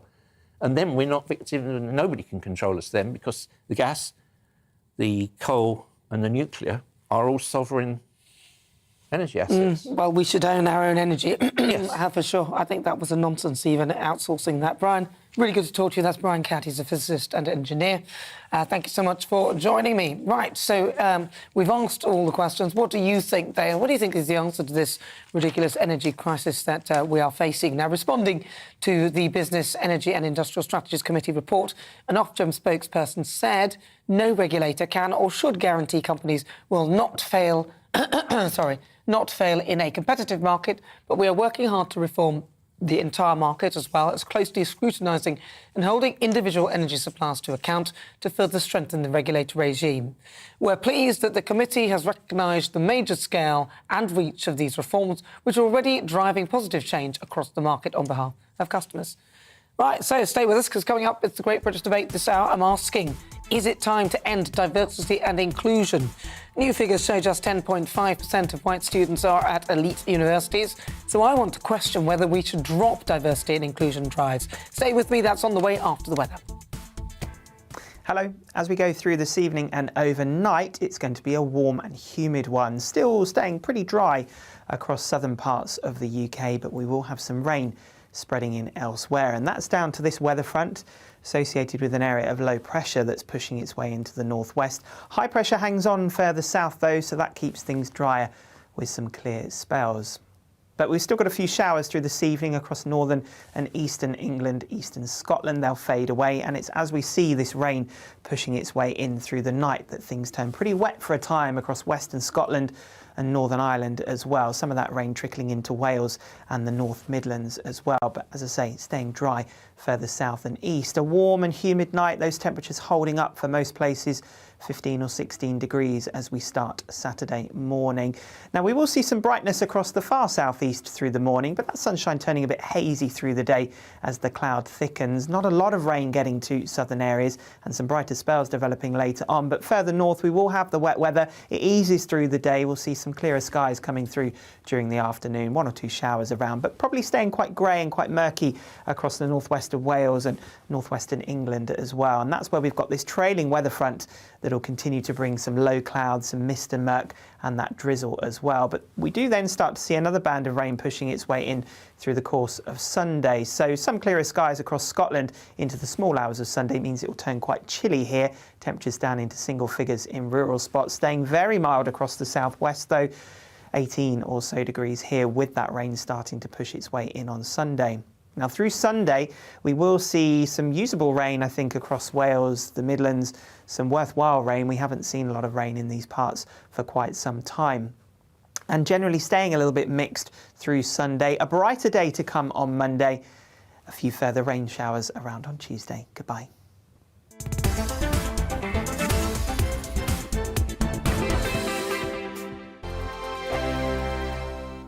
We are GB News. We're right across this great nation. On TV. On radio. On digital. Absolutely everywhere. We don't talk down to you. We embrace all voices with honest and civilised conversation. We are not part of the establishment. We're one of you. And we're only getting started. Join us on GB News, the People's Channel. Britain's news channel.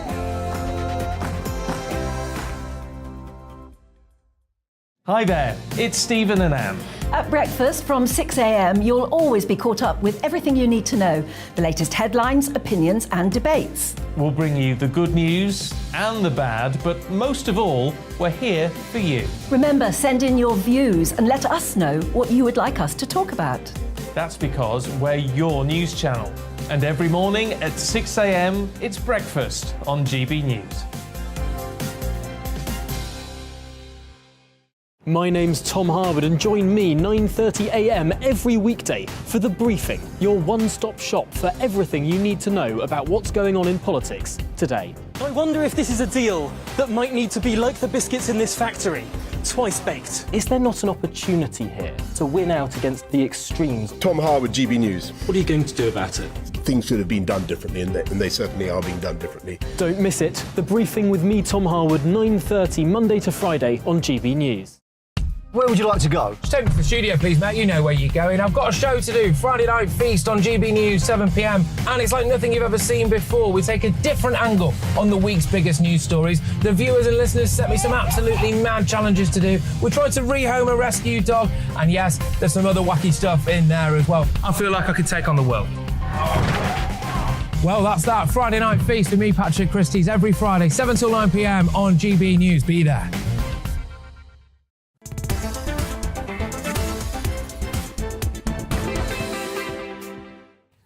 Good afternoon. If you've just joined me, where have you been? It's fast approaching 27 minutes after 5 o'clock. This is GB News on TV, online and on digital radio. We are the People's Channel, and it is time now for the Great British Debate this hour. And I'm asking, is it time to get rid of diversity and inclusion?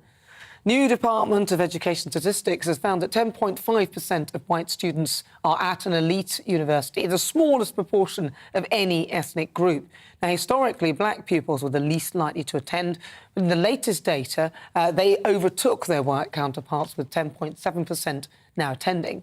So for the Great British Debate this hour, I'm asking whether we should just get rid of diversity and inclusion drives that focus on protected characteristics. I'm joined now by journalist and broadcaster Sam Dowler. Sam, thank you for joining me. Now, what do you think? There are, from statistics, less white pupils attending university. Do you think this has any significance at all?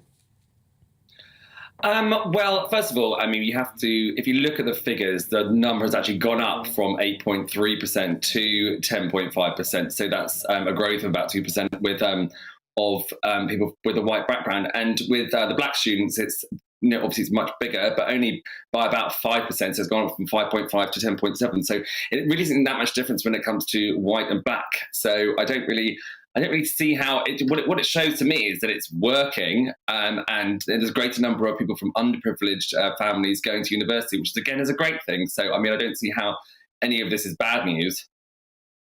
I mean, well, if you look at it, do you not think, though, in the words of Martin Luther King, content of character rather than the colour of the skin, is it time that we started just ignoring the fact that somebody's white or Chinese or this or that, and just simply focusing on their ability to get the thing done? I think the amount, like, let's say you've got two students with exactly the same grades, and I think maybe once upon a time they would look at the the racial profile, etc. But I don't think that would be the case much more anymore, because I mean the majority is from a Chinese background or a Bangladeshi background. So I mean you can't. I don't think there's a wealth of, young white school leavers who are not getting the places they want because of some sort of inclusion ruling that they don't know anything about. I don't think that's happening. And if there was evidence of that, I'd like to see it. That, then, surely it's time to scrap this thing, then. It's now equalised, we're at an equilibrium. It's no longer really that relevant. And actually, in my view, it does seem a bit of a hindrance now, because I found myself not getting a job because we've got our black person. We only have 2 on the quota. The quota, we've reached it, and you would be excess. Nana, as a white gay man, I used to be front of the queue, but now I'm right at the back. So, not Do you see what I'm saying there, though? But do you see what I'm saying? That quota can work in reverse, and it's happened to me on many an occasion. Well, I do. I understand what you're saying. Friends of mine have said to me, "Oh, I'm the one brown person in the company, etc." So in that case, Nana, you've answered your own question. That isn't correct, and that is not. That means there needs to be more inclusivity for ethnic minorities in whichever business you were talking about and whichever business my friend was talking about. So I mean, it's obviously to do with the best person for the job, I think. But when it comes to university leaving, I think it is down to, especially with white families, it is down to maybe discipline, education at home, or or maybe they don't want to go to university, or their parents didn't go to the university and don't see it's important. No, I think you've not seen the point that I'm making. My point is, when you start putting numbers and quotas on things, then people only look to reach the quota, and the quality of whatever it is that they're looking at seems to diminish. So you're putting targets and quotas on something that shouldn't really have targets and quotas on. As soon as it seems to be that we may have reached a point where that whatever quota is or whatever we thought we should be doing is gone now, perhaps it's time to stop doing that, because I do not think it's beginning to be a bit of a hindrance. Well, I think it's across the board, really, isn't it? I mean, the pendulum has to swing one way and then settle back in the middle. I mean, we are talking about, obviously, these age-old universities that used to be 100% white. So now, obviously, that has changed, and maybe there isn't, as much of a stance on education amongst white families, as I said. But I agree with you about not putting a number on stuff, but I don't think they are putting on numbers on things at university, on and inclusion and diversity with the people who are coming in. They want the best people, they want the best students, and at the moment the best students come from ethnic minority backgrounds. Like the plethora of net zero managers and diversity and inclusion. I mean, you only need to go and look at some big organisations where they're spending a fortune on diversity and inclusion, and a lot of the time they are not actually that diverse. I mean, it's beginning to work in the reverse. So people are looking at that and thinking, well, it's not really achieving what it's meant to do, and it's actually dividing people more. Well, it's there to fix a problem, basically, a problem that has been around for decades. I mean, I'm not saying, you're saying, that problem is now solved. I don't think it is solved at all. I think there needs to be a greater amount of inclusivity and a greater amount of like I said before about the people from poorer backgrounds. I mean, that number is going up, going to university, and that's obviously great news because they're getting more opportunities that they might not have been able to have before. Well, they come out, even if they weren't poor when they went in, they'll come out poor afterwards, after those huge 70 grand loans they've been expected to take out to support themselves. So you're thinking we should carry on and do more. And so in your view, what would you do then to get more white pupils back into the elite universities? Because obviously now with your looking at it, with diversity and inclusion targets, you're not meeting that target. So what would you do?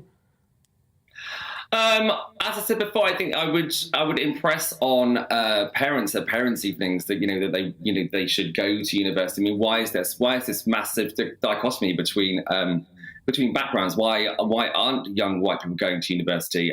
What is the problem? I would look into that and start there, and then maybe we should start getting some answers from that. Worked out the student loan situation. Listen, it's really good to talk to you. Thank you so much, Sam. Pleasure to talk to you. That's Sam Dowler. He's a journalist and broadcaster. So are you sick of diversity and inclusion? If you've just joined me, welcome on board. We'll be discussing that. You're with me, I'm Nana Akua. This is GB News on TV, online and on digital radio. We'll continue with our great British debate. And the question I'm asking, is it time to get rid of diversity and inclusion? You'll hear the thoughts of my panel, Danny Kelly and also Claire Pearsall. But first, let's get your latest news headlines with Polly.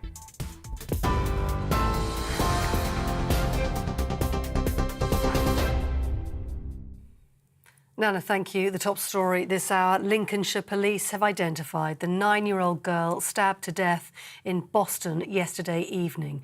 They say Lilia Valutite was stabbed in the street near Fountain Lane. So far, 2 people have been arrested in connection with her death. Police say they believe the attack was an isolated incident. The UK is seeing a huge drop in COVID infections. The Office for National Statistics says cases went down by more than 500,000 in 1 week. More than 3 million people had the virus early this month. Hospital cases have also dropped, but experts are warning there's plenty of COVID to catch. Millions of people are getting support on their energy bills this autumn. The government has revealed plans to offer households £400 to help with fuel prices. The payments will be spread over 6 months. Energy bills will drop by £66 in October and November and £67 a month from December to March next year. And at the Commonwealth Games in Birmingham, England is leading the medals table already, 2-1 on day 1 so far. Georgia Taylor-Brown claiming silver in the women's triathlon and Alex Yee winning the men's triathlon to clinch gold at Sutton Park. He's described that as his greatest achievement ever. Good for him. You're up to date on TV, online and on your radio via DAB+. Nana Akua is here after the break.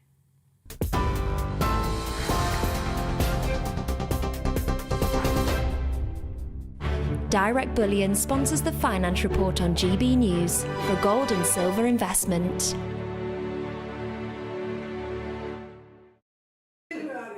So a quick snapshot of today's markets. The pound is 1.22 to the dollar and 1.193 to the euro.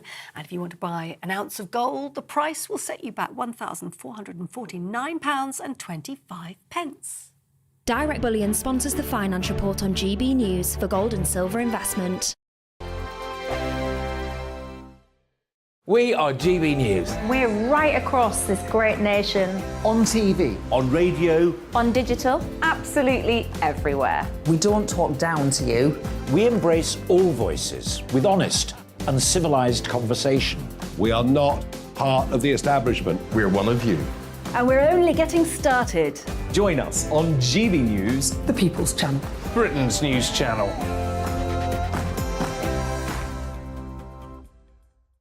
Hi there, it's Stephen and Anne. At breakfast from 6 a.m, you'll always be caught up with everything you need to know, the latest headlines, opinions and debates. We'll bring you the good news and the bad, but most of all, we're here for you. Remember, send in your views and let us know what you would like us to talk about. That's because we're your news channel. And every morning at 6 a.m, it's breakfast on GB News. My name's Tom Harwood and join me 9:30 a.m. every weekday for The Briefing, your one-stop shop for everything you need to know about what's going on in politics today. I wonder if this is a deal that might need to be like the biscuits in this factory, twice baked. Is there not an opportunity here to win out against the extremes? Tom Harwood, GB News. What are you going to do about it? Things should have been done differently, and they certainly are being done differently. Don't miss it. The Briefing with me, Tom Harwood, 9:30 Monday to Friday on GB News. Where would you like to go? Just take me to the studio, please, mate. You know where you're going. I've got a show to do. Friday Night Feast on GB News, 7 p.m. And it's like nothing you've ever seen before. We take a different angle on the week's biggest news stories. The viewers and listeners set me some absolutely mad challenges to do. We tried to rehome a rescue dog. And yes, there's some other wacky stuff in there as well. I feel like I could take on the world. Well, that's that. Friday Night Feast with me, Patrick Christie's, every Friday, 7 till 9 p.m. on GB News. Be there.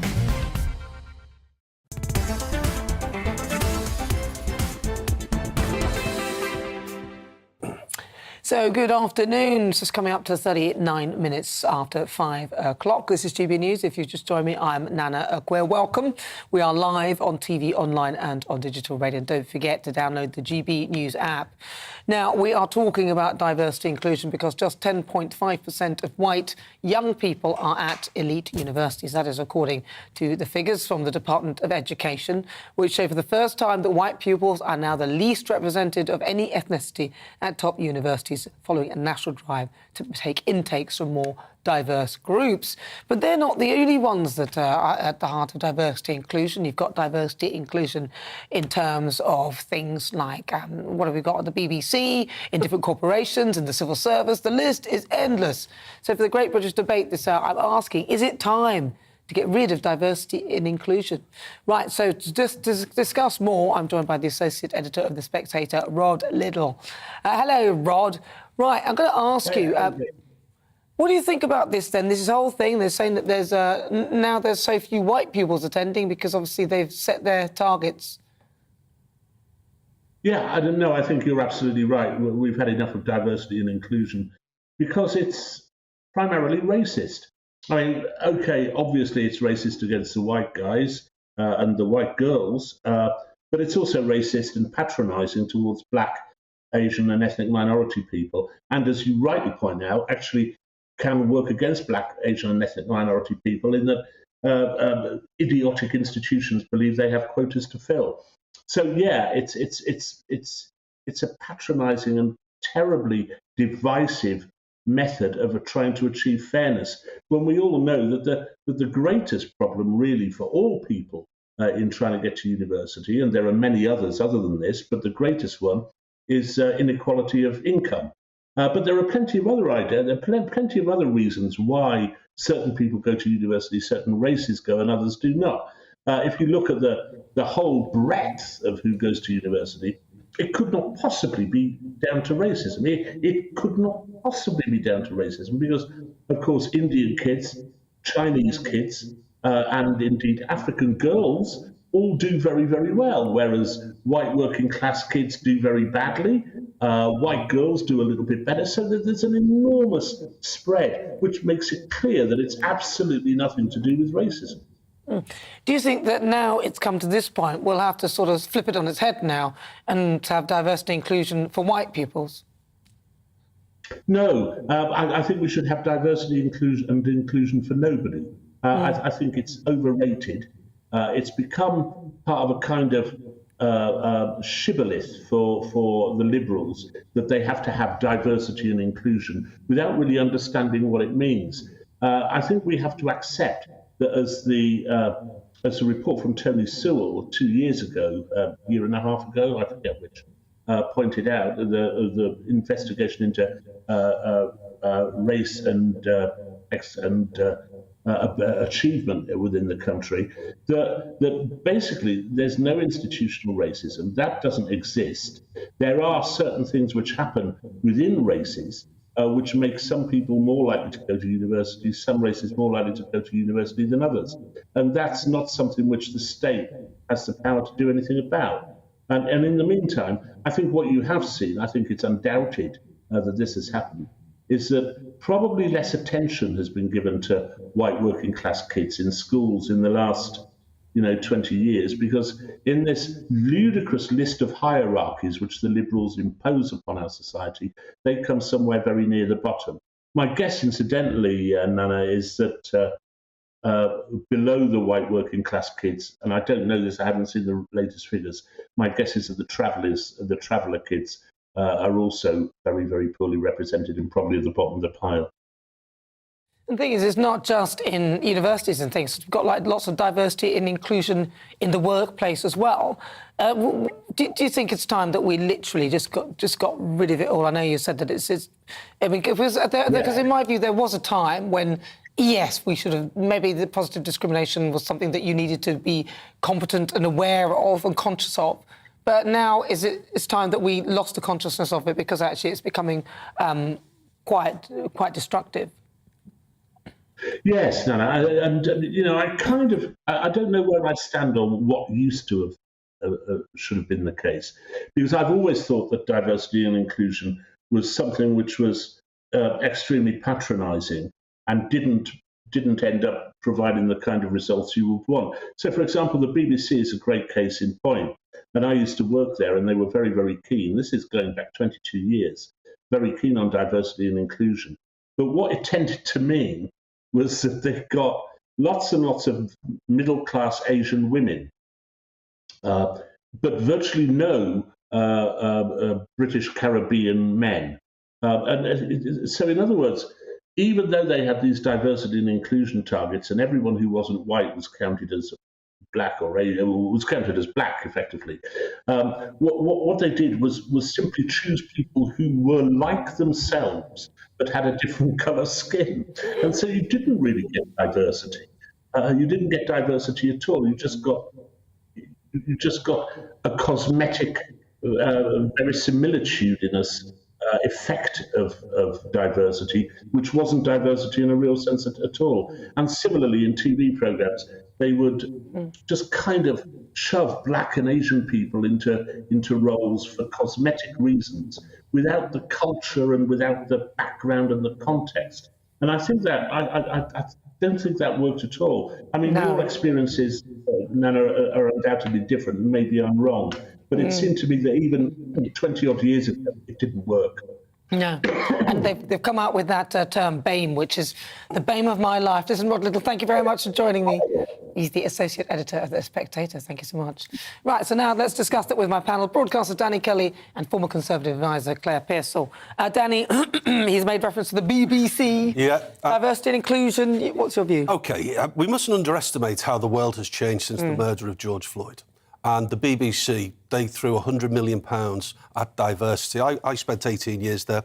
Before they let me go, I had a conversation with my boss. He was under pressure from the BBC in London to reflect the demographics of Birmingham.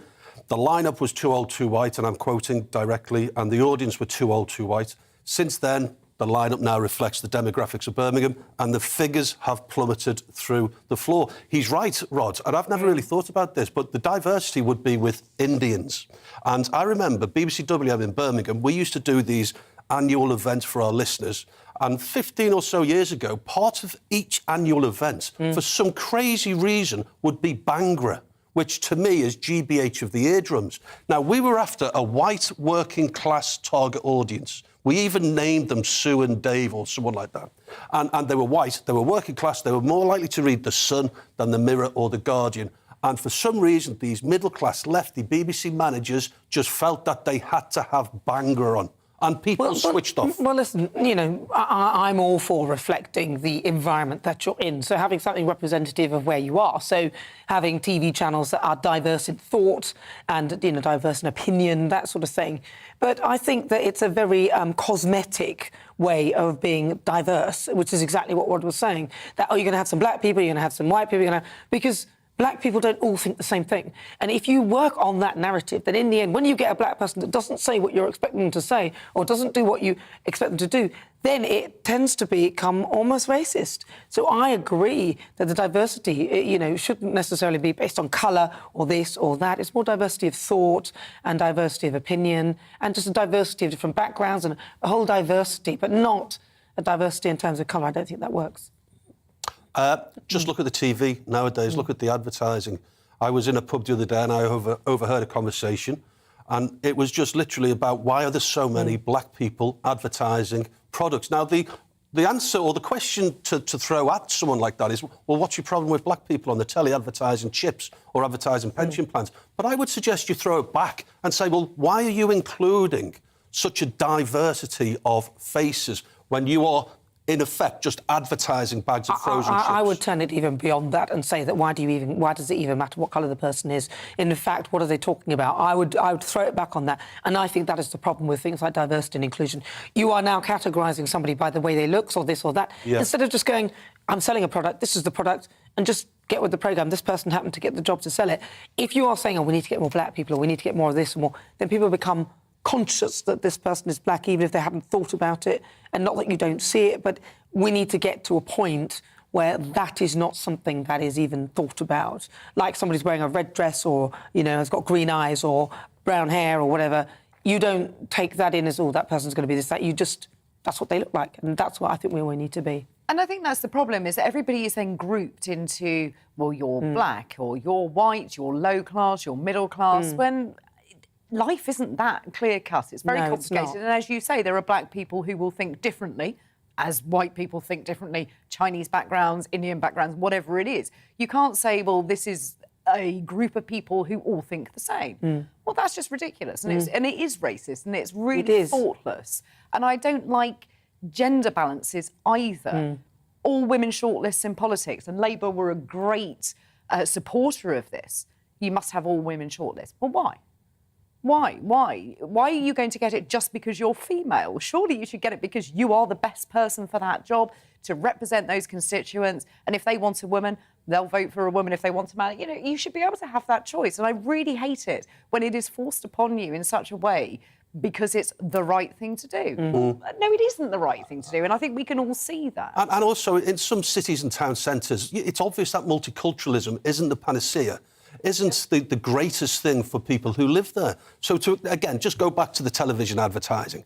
Just to have it bombarded and forced upon you that multiculturalism always works and is a good thing, in a lot of people's personal experience, it's a bad thing. Well, listen, let's see what you guys think, because this show is nothing without you and your views. Let's welcome our great British voice, your opportunity to tell us what you think about what we're discussing. Let's go to, where should we go? Miranda Richardson. Not the TV one. Is there one? But she's in Northamptonshire, this one. Miranda, thank you for joining us. Miranda, what do you think, then, about this whole diversity and inclusion? Do you think it's actually a positive thing, or is it time that we backed off it? Do you know, this has been a really interesting few minutes on this segment. I think we need to back off, for sure. Listening to Rod and agreeing with Claire, do you know what? It really isn't about what colour you are, what your background is, what your ethnicity is, what your gender is, what your sexual orientation is. For me, it's a little bit of, I currently run a pub, and the name of my pub is the Live and Let Live. And that is actually how I live my life. I don't care what you are. I don't care what you do. If you're the right person for the job, if you're the right fit for what you want to do, if you want to study something and it doesn't matter what level you're at to study, then you get on and do that. But do you know what? Once you're an idiot, you're always an idiot. And that doesn't matter what level you're on. And that's how I live my life. Live and let live. It really doesn't matter. Today, the aspect of the universities, before I was in the pub game, I was in education for 10 years, delivering apprenticeships. Actually, people are moving away for university now because they can get an early foot on the ladder in the job they want to do on the apprenticeship level, on the apprenticeship scheme, not then saddled with 40, 50, 60 grand's worth of debt. So actually, that's probably where your numbers are coming down as well. People forget that's out there now. It's good. Miranda, I love the Live and Let Live. I think it sounds a great idea, and I go with that philosophy all along. Miranda, thank you so much for joining us. You're welcome. Miranda Richardson in Northamptonshire. Right, let's have a quick look at what you've been saying. Let's see, Ben says, diversity inclusion should be organic. Engineering it only promotes preferred ethnicities at the expense of others, which results in discrimination. There you have it. Thank you. Sean says ability should be the only deciding factor. Anything else really isn't relevant. Bob says, no, we shouldn't get rid of diversity and inclusion, but we should be sensible about it and not overcompensate. And Barney adds, it is ironic that the obsessive promotion of diversity actually creates greater division. Here, totally agree with you. Right, well, moving on to another story that caught my eye today in the Telegraph. Should Rishi Sunak stand aside to make way for Liz Truss? The columnist Alison Pearson thinks that he should. The popular Defence Secretary Ben Wallace has now endorsed her candidacy, and a poll from the start of the contest put her at 62% to 38% for Sunak among Tory members. So why prolong the inevitable and keep damaging the Conservative Party with blue-on-blue warfare? Let's see what my panel make of that. Joining me, Danny Kelly and Claire Pearsall. Claire, I've got to come to you straight away, Conservative person that you are. Yeah. What do you think? Is it time we should step back, slide off in your Prada shoes? No. Shuffle away. Absolutely not. Absolutely not. There is democracy involved in this. Well, not really. Some people didn't want Boris to go. They just chose. OK. Well, I mean, putting that to one side, this has got to go out to the members. They are entitled to vote for it. They want to vote for it. And I do sort of question these figures. Who are they speaking to? The 68% and 32%. It depends which poll you read. Nobody's asked me. Well, let's see what Danny thinks. Danny, what do you think? I think if Rishi Sunak is failing so miserably, if those figures are correct, I think what he needs to do is address a number of issues. He needs to be direct about the et tu brute moment where he stabbed Boris Johnson in the back. He also needs to address the fact that he interrupted Liz Truss about 20 odd times. Oh, my God, that was so bad. He could do worse than say, look, I got it wrong a week or so ago, and Liz, before we get on with the debate, I'd like to apologise because I was rude to you.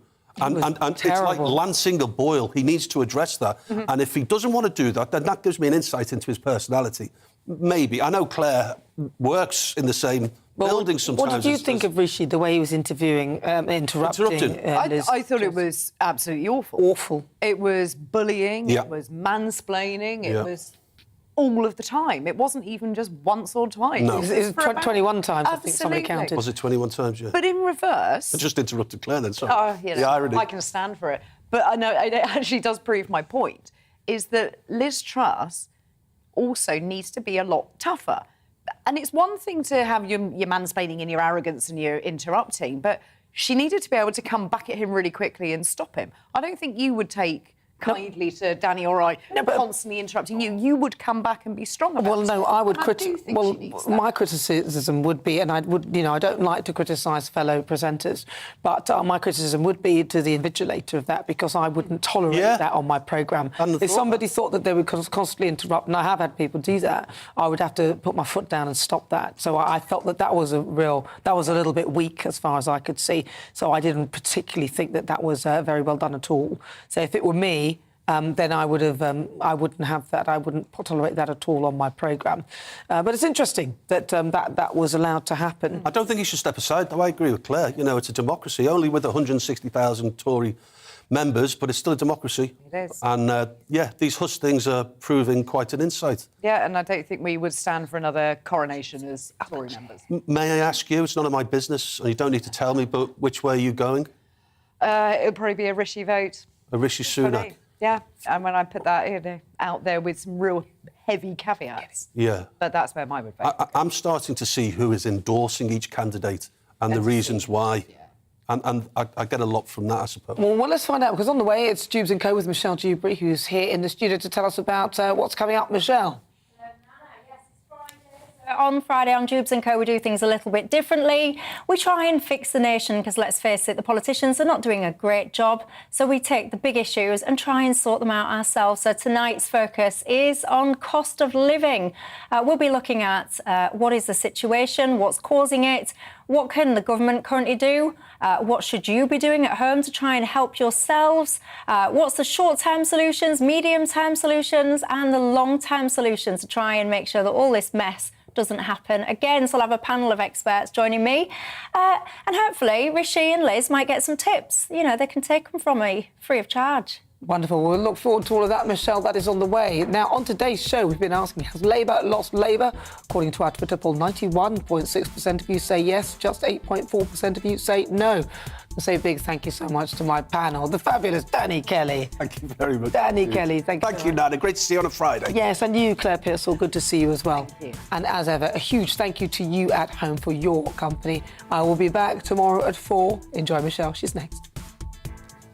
Hello. As we go through this evening and overnight, it's going to be a warm and humid one. Still staying pretty dry across southern parts of the UK, but we will have some rain spreading in elsewhere. And that's down to this weather front associated with an area of low pressure that's pushing its way into the northwest. High pressure hangs on further south, though, so that keeps things drier with some clear spells.